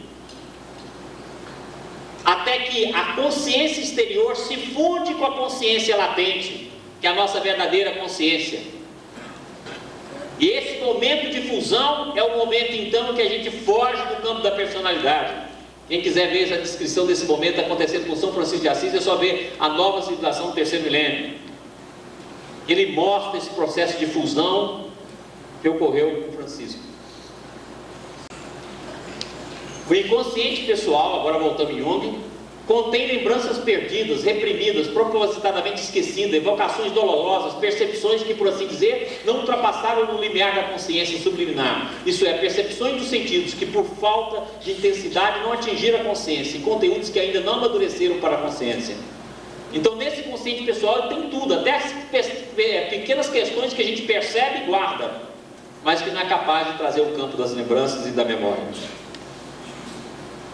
E o inconsciente coletivo contém como que duas camadas. O inconsciente contém como duas camadas, uma pessoal e outra coletiva. A camada pessoal termina com as recordações infantis mais remotas. O inconsciente coletivo, porém, contém o tempo pré-infantil, isto é, os restos da vida dos antepassados. As imagens das recordações do inconsciente coletivo são imagens não preenchidas, por serem formas não vividas pessoalmente pelo indivíduo. Quando, porém, a regressão da energia psíquica ultrapassa o próprio tempo da primeira infância, penetrando nas pegadas ou na herança da vida ancestral, aí desperta os quadros mitológicos, os arquétipos. Ou seja, a nossa herança humana, que também faz parte do nosso psiquismo. Olha que legal essa frase. Os maiores e melhores pensamentos da humanidade são moldados sobre imagens primordiais, como sobre a planta de um projeto, que já está dentro de nós. O arquétipo é uma espécie de aptidão para reproduzir constantemente as mesmas ideias místicas, se não as mesmas, pelo menos parecidas. As imagens primordiais são as formas mais antigas e universais da imaginação humana. São simultaneamente sentimento e pensamento. Têm como vida própria, independente, mais ou menos como a das almas parciais, fáceis de serem encontradas nos sistemas filosóficos ou gnósticos, apoiados na percepção do inconsciente como fonte de conhecimento. Por isso que você vai encontrar em tudo quanto é lugar. Logo é possível supor que os arquétipos sejam as impressões gravadas pela repetição de reações subjetivas. E agora mesmo ele mostra esse conceito de outra forma. Vamos lá. Os arquétipos não são apenas impregnações de experiências típicas, incessantemente repetidas, mas também se comportam empiricamente como forças ou tendências à repetição das mesmas experiências. O termo arquétipo é muitas vezes mal compreendido, julgando-se que expressa certas imagens e motivos mitológicos definidos. Mas esses nada mais são do que representações conscientes. Seria absurdo supor que representações tão variadas pudessem ser transmitidas hereditariamente. O arquétipo é uma tendência para formar essas mesmas representações de um motivo. Representações que podem ser inúmeras variações de detalhes, sem ter inúmeras configurações originais. Ou seja, são tendências a repetir imagens semelhantes, que está no nosso psiquismo. Por isso você vai encontrar essas mesmas imagens em vários locais e em várias culturas. O arquétipo é, na realidade, uma tendência instintiva, tão marcada como os impulsos das aves para fazer seu ninho, ou das formigas para se organizarem em colônias. Presta atenção aqui, vamos colocar, por exemplo, uma colmeia. Todo mundo pensa na colmeia. E dessa colmeia brota uma onda. Vamos colocar como se fosse um pirulito. Esse pirulito é a nossa casa pessoal. Essa colmeia é o inconsciente coletivo. E o mel que se espalha nessa colmeia é a lei divina.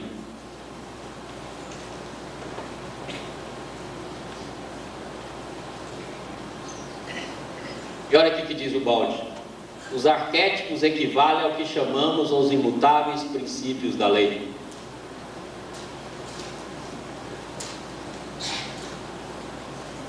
Que formam aquilo que a gente chama de rede, aquilo que a gente chama de inconsciente coletivo. Porque nós saímos conscientemente, ou seja, saímos, negamos a Deus, consequentemente o próximo.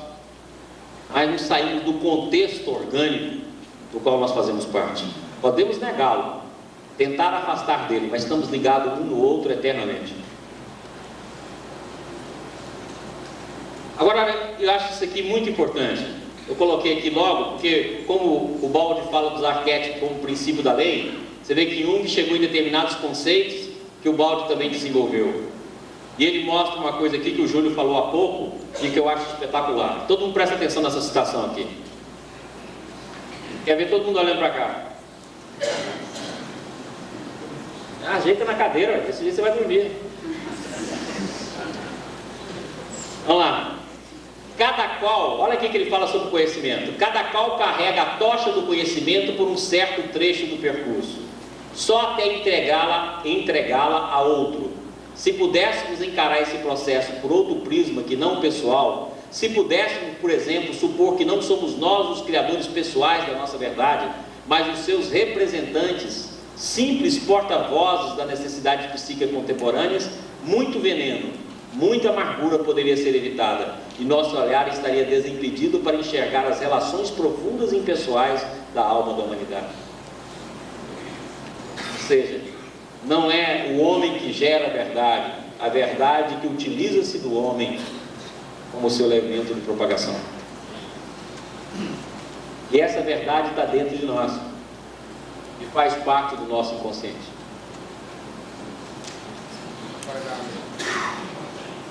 Mas olha aqui que o Baldi fala, a mesma coisa que ele falou então de Freud. E é assim que Jung teve de aconselhar que a cura se atinge ajudando o doente a individualizar os símbolos do seu próprio subconsciente. Por que isso? É para chegar a deduzir do conhecimento da natureza dos atuais impulsos do subconsciente, o conhecimento da natureza das causas que no passado determinaram a origem deles, observando agora o que, como consequência, surge no subconsciente, que se expressa por símbolos ou imagens, não por processos conscientes e racionais. E é por isso que é importantíssimo individuar esses símbolos, para poder compreender o próprio ser. Mas aí, o Baldi de novo, nesse ponto, onde aparece uma terapia mais ampla e integral, e Jung parou. A porta de uma psicanálise mais profunda estava aberta, mas ele não entrou. Não podia, porque não levando em conta as vidas precedentes, lhe escapava toda a possibilidade de pesquisa no terreno do passado pré-natal, que é o que mais interessa, porque é nele que se encontram as primeiras curas da doença, aquelas que o tratamento tem de corrigir, determinado no paciente impulsos opostos. Jung, no final da vida, chega à concepção da reencarnação. Quem lê as memórias dele vai encontrar isso lá. Mas ele tinha a visão dela, mas não trouxe a visão reencarnatória como ponto importante na concepção da sua psicologia. Tudo bem? Vocês estão cansados? Eu estou. Já cansei. Mas vamos ver um pouquinho mais. É 7 horas também. Vamos lá. Aqui nós vamos repetir rapidamente em imagens, porque nós vamos falar, como nós estamos falando de psicologia, nós temos que entrar no tema que o Jorge já dissertou tão bem, e que a gente não precisa entrar em detalhes. Você viu que eu te elogiei, né, Jorge? Você viu? Enchi a bola. Mas nós vamos repetir aqui rapidamente para mostrar. Então aqui nós estamos colocando a verdadeira criação. Você viu que o Jorge mostrou para a gente que necessariamente não precisa haver uma criação, mas vamos partir de um ponto para que a gente possa raciocinar. E aqui, tudo aqui de Baldi. Então nessa verdadeira criação nós temos Deus Pai em estado homogêneo e indiferenciado. E aqui nós representamos a substância divina. Deus deu a si próprio. A substância divina, olha aqui, nós pegamos os números, para a gente poder entender. Lembra que é uma redução de um conceito abstrato, e toda redução é falha. Mas vamos dizer que Deus é o zero, e que Deus criou o 1, o 2, o 3, o 4, o 5, o 6, o 7, o 8 e o 9. Criou um sistema. Esses números então, 1, 2, quer dizer que cada ser é único. E só criou até o 9. Porque a partir daí só se faz com Deus e o próximo. A partir daí todo o processo do universo é trino. E fica fácil da gente entender, se a gente entender o 1, o 2, o 3 e o 4 como números infinitos. Porque quantos números existem entre 1 e o 2? Quantos existem 2 e 3? Quantos que existem entre 8 e 9? Então vamos supor, para poder pegar aquele gancho que o Jorge disse aqui, do lado do Apocalipse, 1/3. Então vamos supor que caímos na família 3, 4 e 5. Foram as famílias que caíram. Quantos espíritos caíram? Infinitos. Quantos que permaneceram no sistema? Entendido? E se cada número é uma individualidade, fica fácil de entender que Deus não cria cópias. Ou em outras palavras, Deus não faz xerox. Propaganda lá do Julinho. Deus não faz xerox. Tá? Ou seja, cria elementos únicos, que é o 1, o 2. Vamos colocar então a substância divina como o 0. E o Deus como individualidade também como 0. Vamos lá. Então, dentro do conceito, a gente só colocou o número. Então, o ser, como diz o Balde, é a substância divina mais a forma de individuação. Essa forma de individuação nós estamos representando pelo 9, pelo 8, pelo 7, pelo 1, pelo 6 e pelo 5. E a criação divina, a substância divina, nós estamos representando pelo 0. Então aqui é a criação. O ser, para fazer a livre aceitação, ele deveria caminhar de 9 em obediência a Deus, se tornando aqui 900. E aquele que cai repete a sua fonte de individuação como se fosse uma dízima, que é o ego. Vamos lá. Então, quando Deus nos criou um organismo, que o Jorge mostrou aqui. Esse organismo perfeito, cada um na sua função. Por isso que a gente representou igual lá na Epístola aos Coríntios. A função da família 1, do 2, do 3, do 4, do 6, do 8, do 9, do 7, do 5. E Deus como centro desse processo, não centro espacial. E esse aqui era um sistema orgânico, onde cada ser cumpria uma função hierarquicamente constituído. Lembra quando o Jorge falou, aqueles que caíram do ponto mais alto, vai demorar mais tempo para cair? Ou seja, porque tem um campo de hierarquia, mas todos são fundamentais em sua função. E infinitos, porque a família de 1 são infinitos números, o 3, o 2, o 4, o 6, o 7. Deu para entender? Deu ou não, gente? Ô povo, vai. E esse processo vem da onde? Então nós vamos estudar aqui, isso aqui tudo é de Ubaldo, né? O pai. O que era o pai? O pai é o amor absoluto. Consequentemente, conhecimento absoluto é a onisciência. Tem um poder criativo infinito. Se é o amor absoluto, também é a liberdade absoluta. Consequentemente, é a atração absoluta, que é o egocentrismo. E nesse egocentrismo, ele tem o expansionismo máximo e o altruísmo máximo. Não confundir egocentrismo com egoísmo. Egocentrismo é um campo de atração. Olha o que Jesus diz: vinde a mim, vós que sofreis e estáis carregados. Vinde a mim, o amor atrai. Ô Jerusalém, Jerusalém, quantas vezes que reunir, assim como a galinha reúne os seus pintainhos, quis reunir vós debaixo das minhas asas. É a atração, o amor atrai. Exato. Agora vamos no filho. O filho então herdou o quê? O amor como herança genética. Está em nós. O conhecimento relativo, perfeito para a posição e função. Poder criador ou co-criador, instinto fundamental do ser, divino, divina alegria de criar. Ou seja, são co-criadores divinos. A liberdade absoluta em relação a si mesmo, relativa a Deus e ao sistema.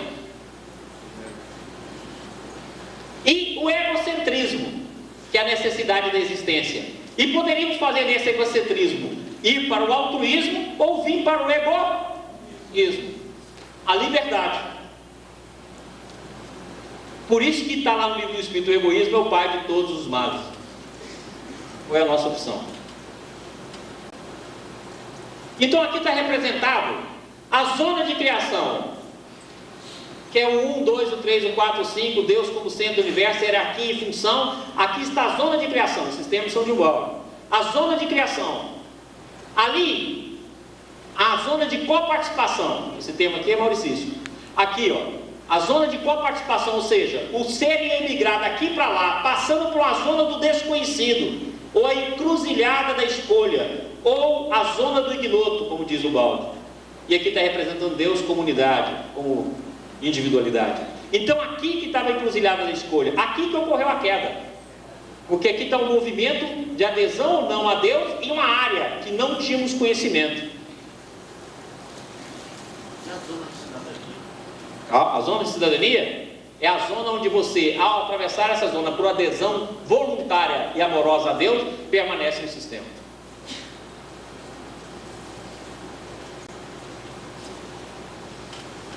Prova de amor e obediência.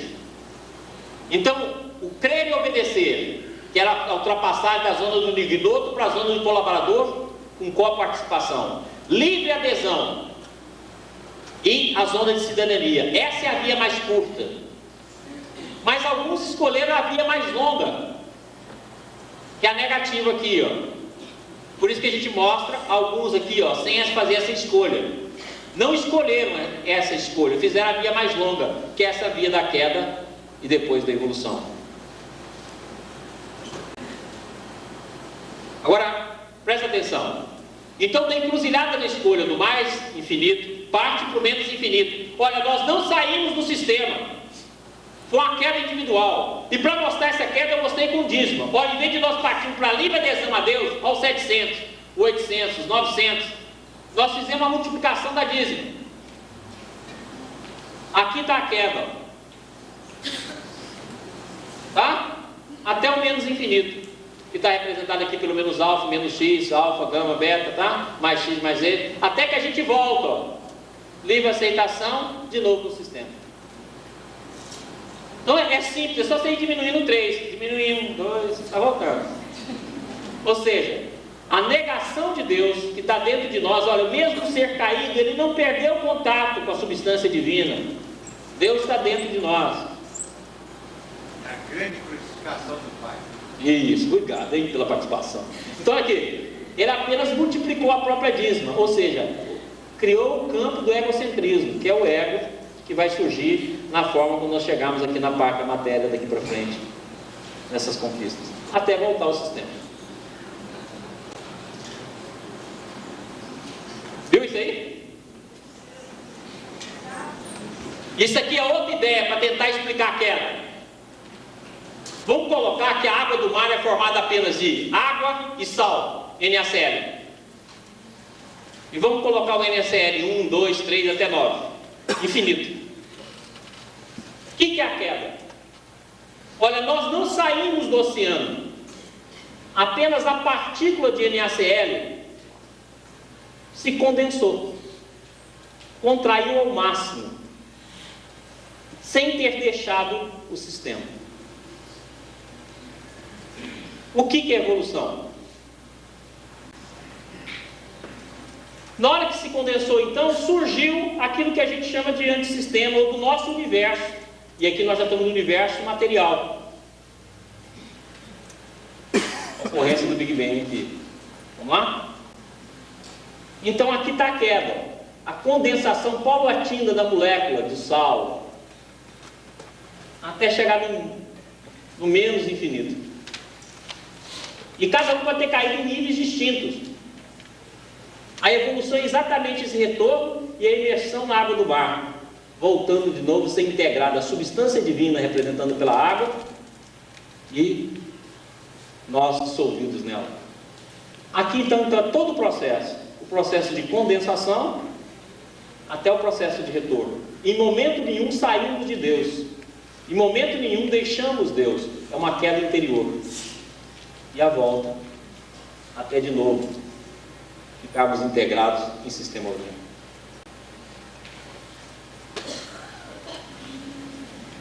Aqui está tudo quanto é queda. É o supermercado da queda. Porque o princípio único, né? A queda é o princípio único. Lembra que Deus nos dirige através do princípio único da lei. Então, se nós temos a queda diária, que é aquela queda que a gente hoje está bom, amanhã está pior, hoje está legal, amanhã já estamos ruim de novo, que é aquela queda psicológica. Nós também temos a queda reencarnatória. E tantos livros espíritas estudam a questão. Tem uma queda planetária, que é quando a gente cai de um planeta para outro. A gente diz aí que o Ariston vai falar nisso amanhã, quem vai para o planetão aí está perto de sair disso aqui. Mas também tem a queda espiritual, que é a queda nos planos espirituais. E quem lê a literatura espírita aí vai ver falar dos ovoides. O que é o ovoide? A tentativa de repetição da primeira queda. Só que em vez de chegar no não ser, chega no monoideísmo. Mas é uma tentativa. O ovoide é a prova patente da existência da queda. E aqui, ó, a queda espiritual. Aqui está representada a evolução a partir do mineral, vegetal, animal, consciência superior. E aqui está então a obra de Rustem, que todo o processo pode se dar através do plano espiritual, atingindo então a consciência angélica, a consciência arcangélica, voltando ao sistema. Mas existe então aqui nesse período de desenvolvimento do plano espiritual, existe essa queda, que é conhecida então como queda do homem. E todas essas quedas tiveram a sua origem na queda cósmica, ou a queda dos anjos, onde a consciência deixa o sistema no sentido de deixar interiormente e vai se contraindo até o ponto máximo de contração, iniciando assim todo o processo evolutivo. É por isso que a tendência da queda está em nós, porque até a queda cósmica gera todas as outras, porque é uma repetição do fenômeno inicial. Por isso que não tem como acreditar em reencarnação, acreditar em ovoide, acreditar em queda planetária, sem estar integrado nas outras quedas descritas por Rustem e o Baldi. É um absurdo. É um pensamento cristalizado.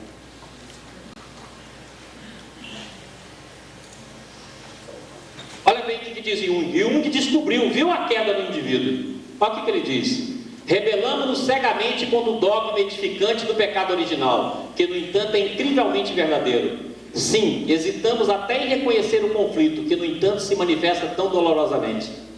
Isso é de Jung. Ele viu, ele apenas não soube explicar como.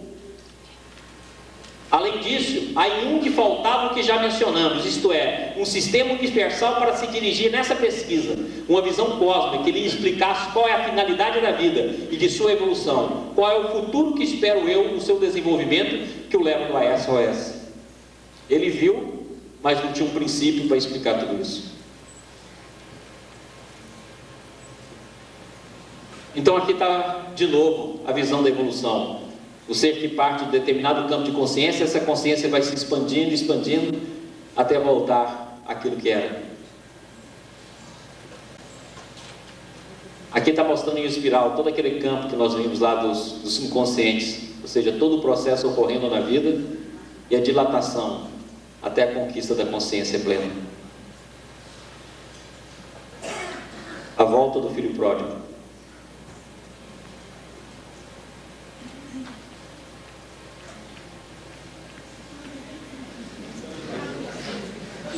Pausas para os comerciais.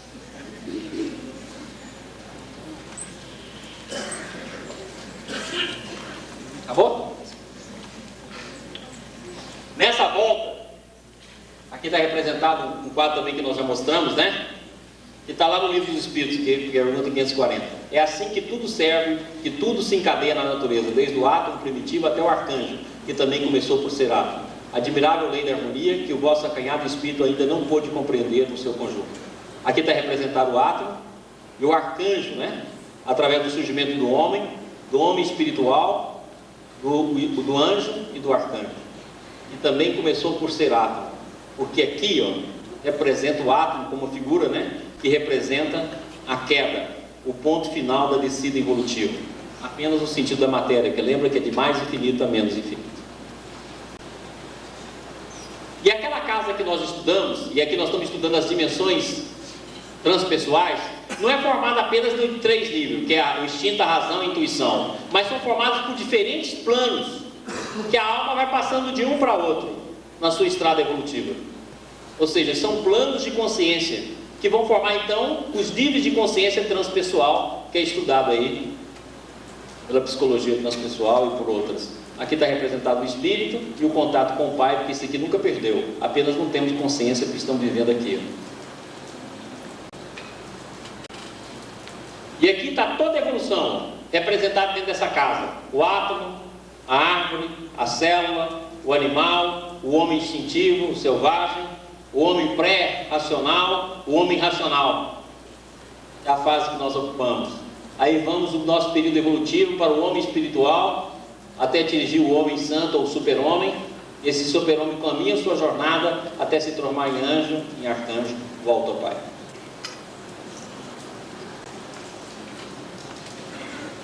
Dentro desse inconsciente, agora estudando aqui rapidamente o inconsciente. Nós dividimos o inconsciente então em 3 áreas: inconsciente atual ou superficial, inconsciente passado ou médio, inconsciente arcaico ou profundo, em relação ao subconsciente, ou seja, o estudo dos instintos. inconsciente atual superficial, o que nós vamos encontrar? As forças recalcadas, que Freud descreve, Jung também, os instintos básicos, que antes nós falamos, o sexo, a fome, etc., as cenas primárias, os reflexos impressos, desde a época do nosso nascimento, o período infantil, aquele período da amnésia infantil, que nós não guardamos, mas que, no entanto, está no nosso psiquismo, a nossa psique-história, ou seja, toda a experiência da infância e o nosso período gestacional. Isso aqui compõe o nosso inconsciente atual ou superficial, e que ditam, muitas vezes, inúmeros atos, e configura também inúmeros traumas dentro da nossa alma. Mais embaixo, nós vamos encontrar então as trajetórias a ser desenvolvida, que é resultante da reencarnação, ou seja, aquilo que você vai reencarnar para recuperar dentro do seu passado reencarnatório, os reflexos predominantes do passado reencarnatório, ou seja, aquilo que você arquivou e que agora vai voltar em forma de impulso, o período intervida, ou seja, o período que você teve entre a última reencarnação e a atual, que está ali arquivado, as reencarnações a serem reparadas, que você vai trabalhar essas reencarnações na vida atual, o período intervida das reencarnações a serem revividas, que é a que você está tentando recuperar, e outras reencarnações e outros períodos, ou seja, reencarnações do qual você ainda não está desenvolvendo na existência os reflexos dela, né? Como trajetória de vida. E o inconsciente arcaico profundo, está lá as reencarnações arcaicas, aquelas que nós tivemos lá no início do nosso processo evolutivo, os instintos atávicos, são as heranças da raça, que vão estar aqui fazendo parte desse inconsciente coletivo, as quedas e suas consequências, que são aquelas quedas que nós mostramos lá, que a gente já pode ter tido várias, a psique-história evolutiva, daqueles que estão na fase hominal, ou seja, aqueles que tiveram a queda do homem, desenvolveram essa psique-história que está lá na profundidade, ou no consciência arcaico nosso, e a psique-história evolutiva de todas as outras fases, ou seja, a fase animal, a fase vegetal, que também está guardado no nosso campo de percepção. E por último, a queda cósmica, a queda dos anjos, que é a base de todo esse processo e de onde nós construímos, ou seja, a ignorância do Oeste. Aqui em cima está mostrado então que esse inconsciente, como Freud definiu, ele coloca-se como se fosse um vulcão, onde os instintos são estímulos aplicadamente, e a gente cria então a legião de recalques. Eu representei a equipe soldado para poder tentar fechar a boca desse vulcão, mas não tem jeito, ele vem à tona. E aqui dentro do campo do ego, o ego então, aí nós juntamos várias teorias. O ego formado pelos grandes arquétipos representados por Jung, ou seja, a sombra, animo e animus, a personalidade fictícia de Ubaldi e o superego, que é uma definição também de Freud. Sombra. Nossa personalidade completa inclui também qualidades inferiores, das quais não somos conscientes. Quanto mais a pessoa se julgar sempre correta, não vivendo nunca o seu lado sombrio, mais ela o projetará e encarará os outros como malfeitores. Ou seja, a sombra, todo defeito que você nota nos outros é o defeito que você tem. Por isso que você nota.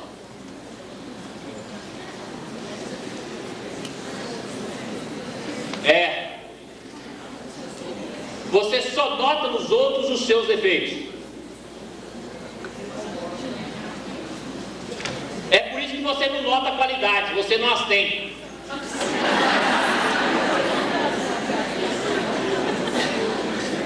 Todo o processo de percepção está aqui, ó. Por isso que quando a gente sonha e aparece no nosso sonho pessoas que a gente não gosta, geralmente é a representação da nossa sombra.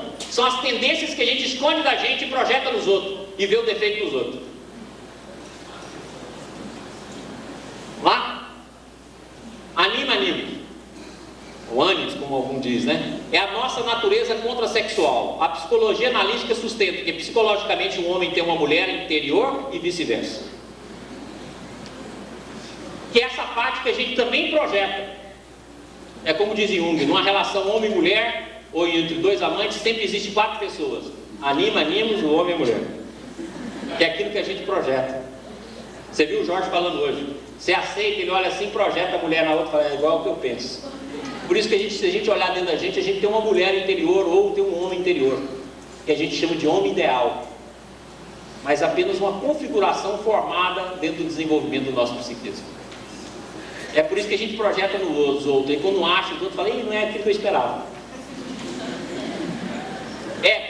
Em cada indivíduo existe uma organização coerente de processos, isso é de Freud. Em cada indivíduo existe um organizador coerente de processos mentais, e chamamos a isso de ego. ele é a instância mental que supervisiona todos os seus próprios processos constituintes e que vai dormir à noite, embora ainda exerça censura sobre os sonhos. É isso que a gente chama de eu. Superego, aquilo que a gente chama de consciência. Não é a verdadeira consciência, que a verdadeira consciência é da lei divina. Superego ou ideal do ego é a instância crítica do ego, é uma gradação do ego, uma diferenciação dentro dele, retém o caráter da autoridade, geralmente do pai, é o herdeiro do complexo de Édipo, ou seja, aquele que nos julga.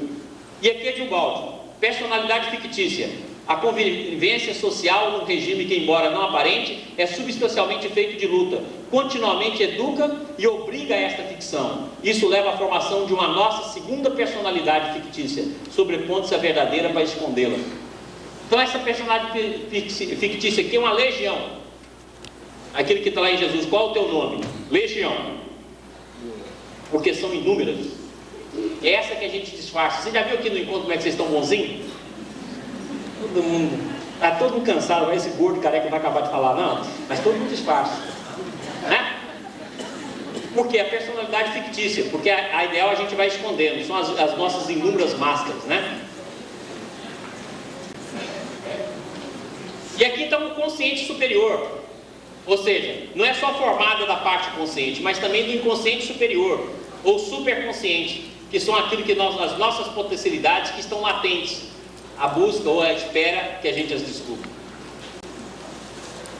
Eis então que essa nossa pesquisa interior, depois de ter atravessado as camadas inferiores situadas no subconsciente, pode dilatar-se além dela, na visão de um mais vasto inconsciente, que contém um passado mais longínquo, que volta e já arvorece na consciência dos mais evoluídos, na qual ele se revela como antecipação do futuro, percebido pelas intuições do superconsciente.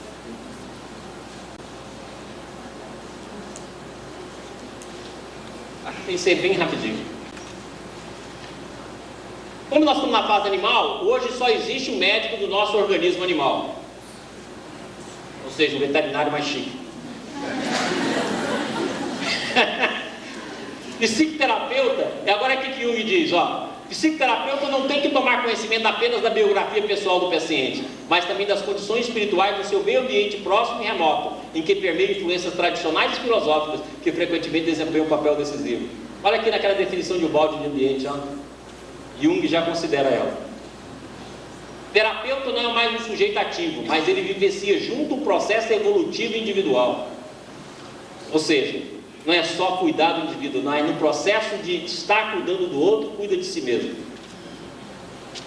A diferenciação, o aproveitamento da problemática psicoterapêutica que começou com Freud, isso é Jung. Logicamente deve, mais cedo ou mais tarde, chegar à conclusão de que o diálogo analítico final entre o médico e o paciente tem que incluir a personalidade do médico. Você vê como é que nós estamos longe disso ainda.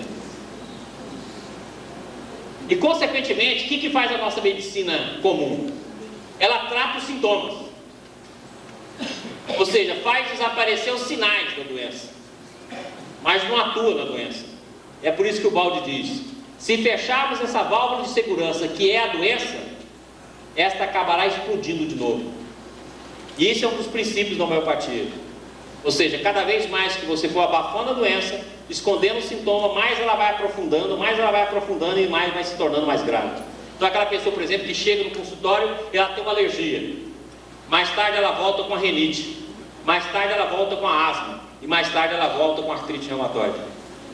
É o mesmo processo que foi sendo tapado e paulatinamente a pessoa vai descrever no prontuário, essa pessoa tem várias doenças, e o médico que foi ajudando a tapar e deixar lá dentro, certo? Aí quando aprofunda mais o defunto fica lá todo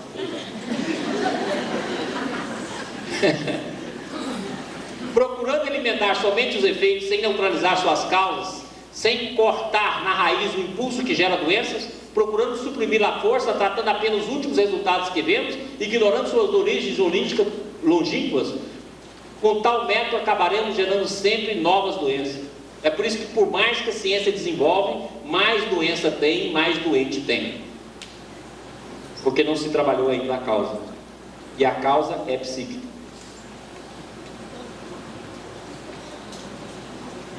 Mas não é o que está acontecendo no mundo atual, no qual, ao lado de tantas descobertas e doenças vencidas, surgem sempre novas em formas diferentes? E a ciência, como explica esse fato?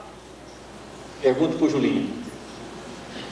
As causas longínquas cabe à psicanálise descobrir, porque na interdependência espírito-corpo pode haver doenças físicas dependentes de causas psíquicas, da estrutura da personalidade que o indivíduo construiu no seu longo passado. Você tem sempre a doença que você merece, porque é a que você gerou.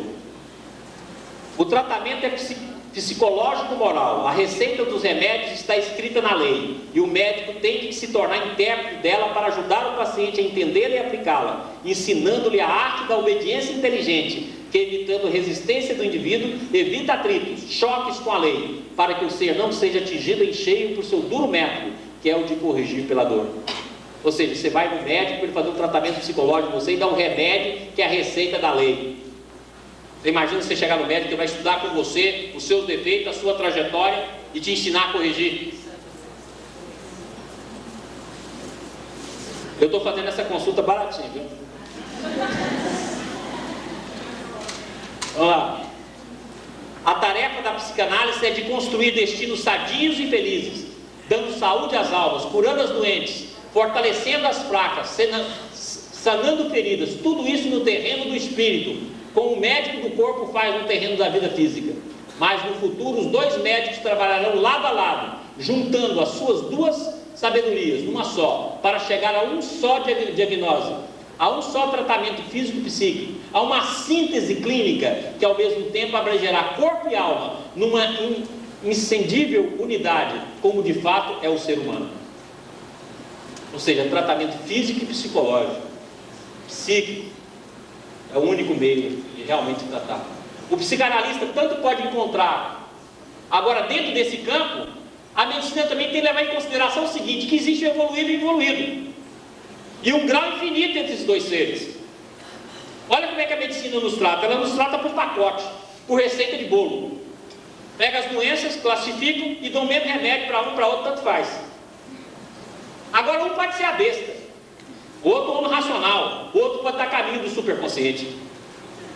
Então o Baldi mostra que todo esse processo, o psicanalista tanto pode encontrar um primitivo tipo animal, quanto um super-homem. E entre esses dois extremos, uma vasta série de tipos intermediários. O que vale para um não é adaptado para outro. Basta falar de crimes, processos policiais, roubo, sexo na forma inferior de violência e vício, que muitos se interessam. O que se encontra no fundo da alma humana é a lembrança da recente experiência da fera. Então a maioria está aqui, ó. Trata-se de um verdadeiro exame de consciência. Então o que nós vamos fazer? Um exame de consciência que o paciente tem de fazer perante a lei enquanto se está confessando com o psicanalista.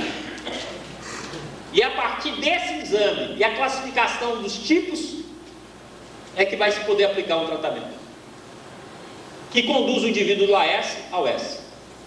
Para entender toda a personalidade humana é necessário observá-la nos seus vários níveis. São aqueles que nós mostramos aqui. Por último, os elementos fundamentais da psicodiagnóstica serão estabelecer qual é o nível evolutivo do indivíduo, porque disso depende a lei biológica ao qual está sujeito a sua vida. A medicina, para tratar o evoluído, é bem diferente daquele que é necessário para tratar o evoluído. Imagina, você chega a falar para o médico classifica, evoluído. Aí ele vira para você e fala assim, sua besta, você volta aqui semana que vem. Fala, nossa, mas fui no médico. E ou seja, nesse exame tem que determinar esse nível evolutivo para que seja possível o diagnóstico e consequentemente o tratamento. E para nós fazermos isso interiormente, nós também temos de definir. Porque a gente gosta de falar que é evoluído, não é? É evoluído, hein? 2. Estabelecer perante que tipo de indivíduo o psicanalista se encontra. Qual foi o caminho específico que aquele ser escolheu na sua evolução? Isto é, o tipo de sua especialização para individualizar claramente a sua personalidade. Ou seja, em que ele se especializou. 3. Estabelecer qual o tipo e percurso do destino do indivíduo, estudando o processo da construção de sua personalidade na estratificação que revela o crescimento do eu. 4. Observar os produtos do subconsciente, estabelecer qual a natureza dos impulsos instintivos que hoje dele emergem, como retorno do passado, para assim chegar a conhecer de que tipo e série de experiência do estado presente é a consequência. É todo um trabalho a ser desenvolvido. Em todo caso, vou arriscar-me em focar os resultados globais em 4 etapas. E um que vai muito com o Baldi nesse pensamento. Que ele classifica o seu trabalho em confissão, o mesmo que o Baldi fala, esclarecimento, educação e transformação. São os mesmos passos que o Baldi cita, em linguagem diferente. Olha o que ele diz. Como faz o médico do homem no plano físico, assim o médico do espírito, depois de um exame, através da leitura do subconsciente, da estrutura da personalidade do indivíduo, para estabelecer um psicodiagnóstico do caso, deveria tratar o organismo psíquico, fortalecendo nos pontos fracos, medicando nos pontos doentes, compensando carências, corrigindo complexos, endireitando hábitos errados, controlando a conduta e estabelecendo um regime saudável. Só assim será possível chegar a conhecer qual foi a primeira longínqua origem de nossa atual forma mental, nos seus pontos torcidos e doentes, que são os complexos, e com isso poderá ser encontrado o antídoto corretivo do mal, isto é, o tipo de tratamento psíquico anticomplexo adaptado àquele caso particular. Ou seja, não tem receita. Nessa pesquisa, muito fica confiado na capacidade de penetração intuitiva individuais, dos quais dependem os resultados. Ou seja, o médico tem de aplicar, e o paciente também, intuição nesse campo, para se chegar a um verdadeiro diagnóstico. Autoconhecimento de cada indivíduo, a volta do ser humano às suas origens, ao seu próprio ser e à sua verdade individual e social. Eis o começo da cura da cegueira que domina o mundo de hoje. Isso é de Jung. É o mesmo que o Baldi fala. A individuação, que é o processo de autoconhecimento, é o tornar-se um consigo mesmo e no mesmo tempo com a humanidade toda, em quem também nos incluímos. Uma coisa bonita. O paciente deve ser capaz não só de reconhecer a causa e origem de sua neurose, mas também de enxergar a meta a ser atingida. Chega-se assim à autopsicanálise, que permite atingir resultados introspectivamente mais complexos, porque a observação pode ser melhor percebida e conduzida, já que o observador é também o paciente, o que lhe permite descer nas profundezas dos fenômenos, porque ele mesmo é o fenômeno. Afinal de contas, a psicanálise faz parte do problema fundamental do conhece a ti mesmo. Meus amigos, muitas coisas ainda tinha para vos dizer, mas deixo para outros congressos. Tchau.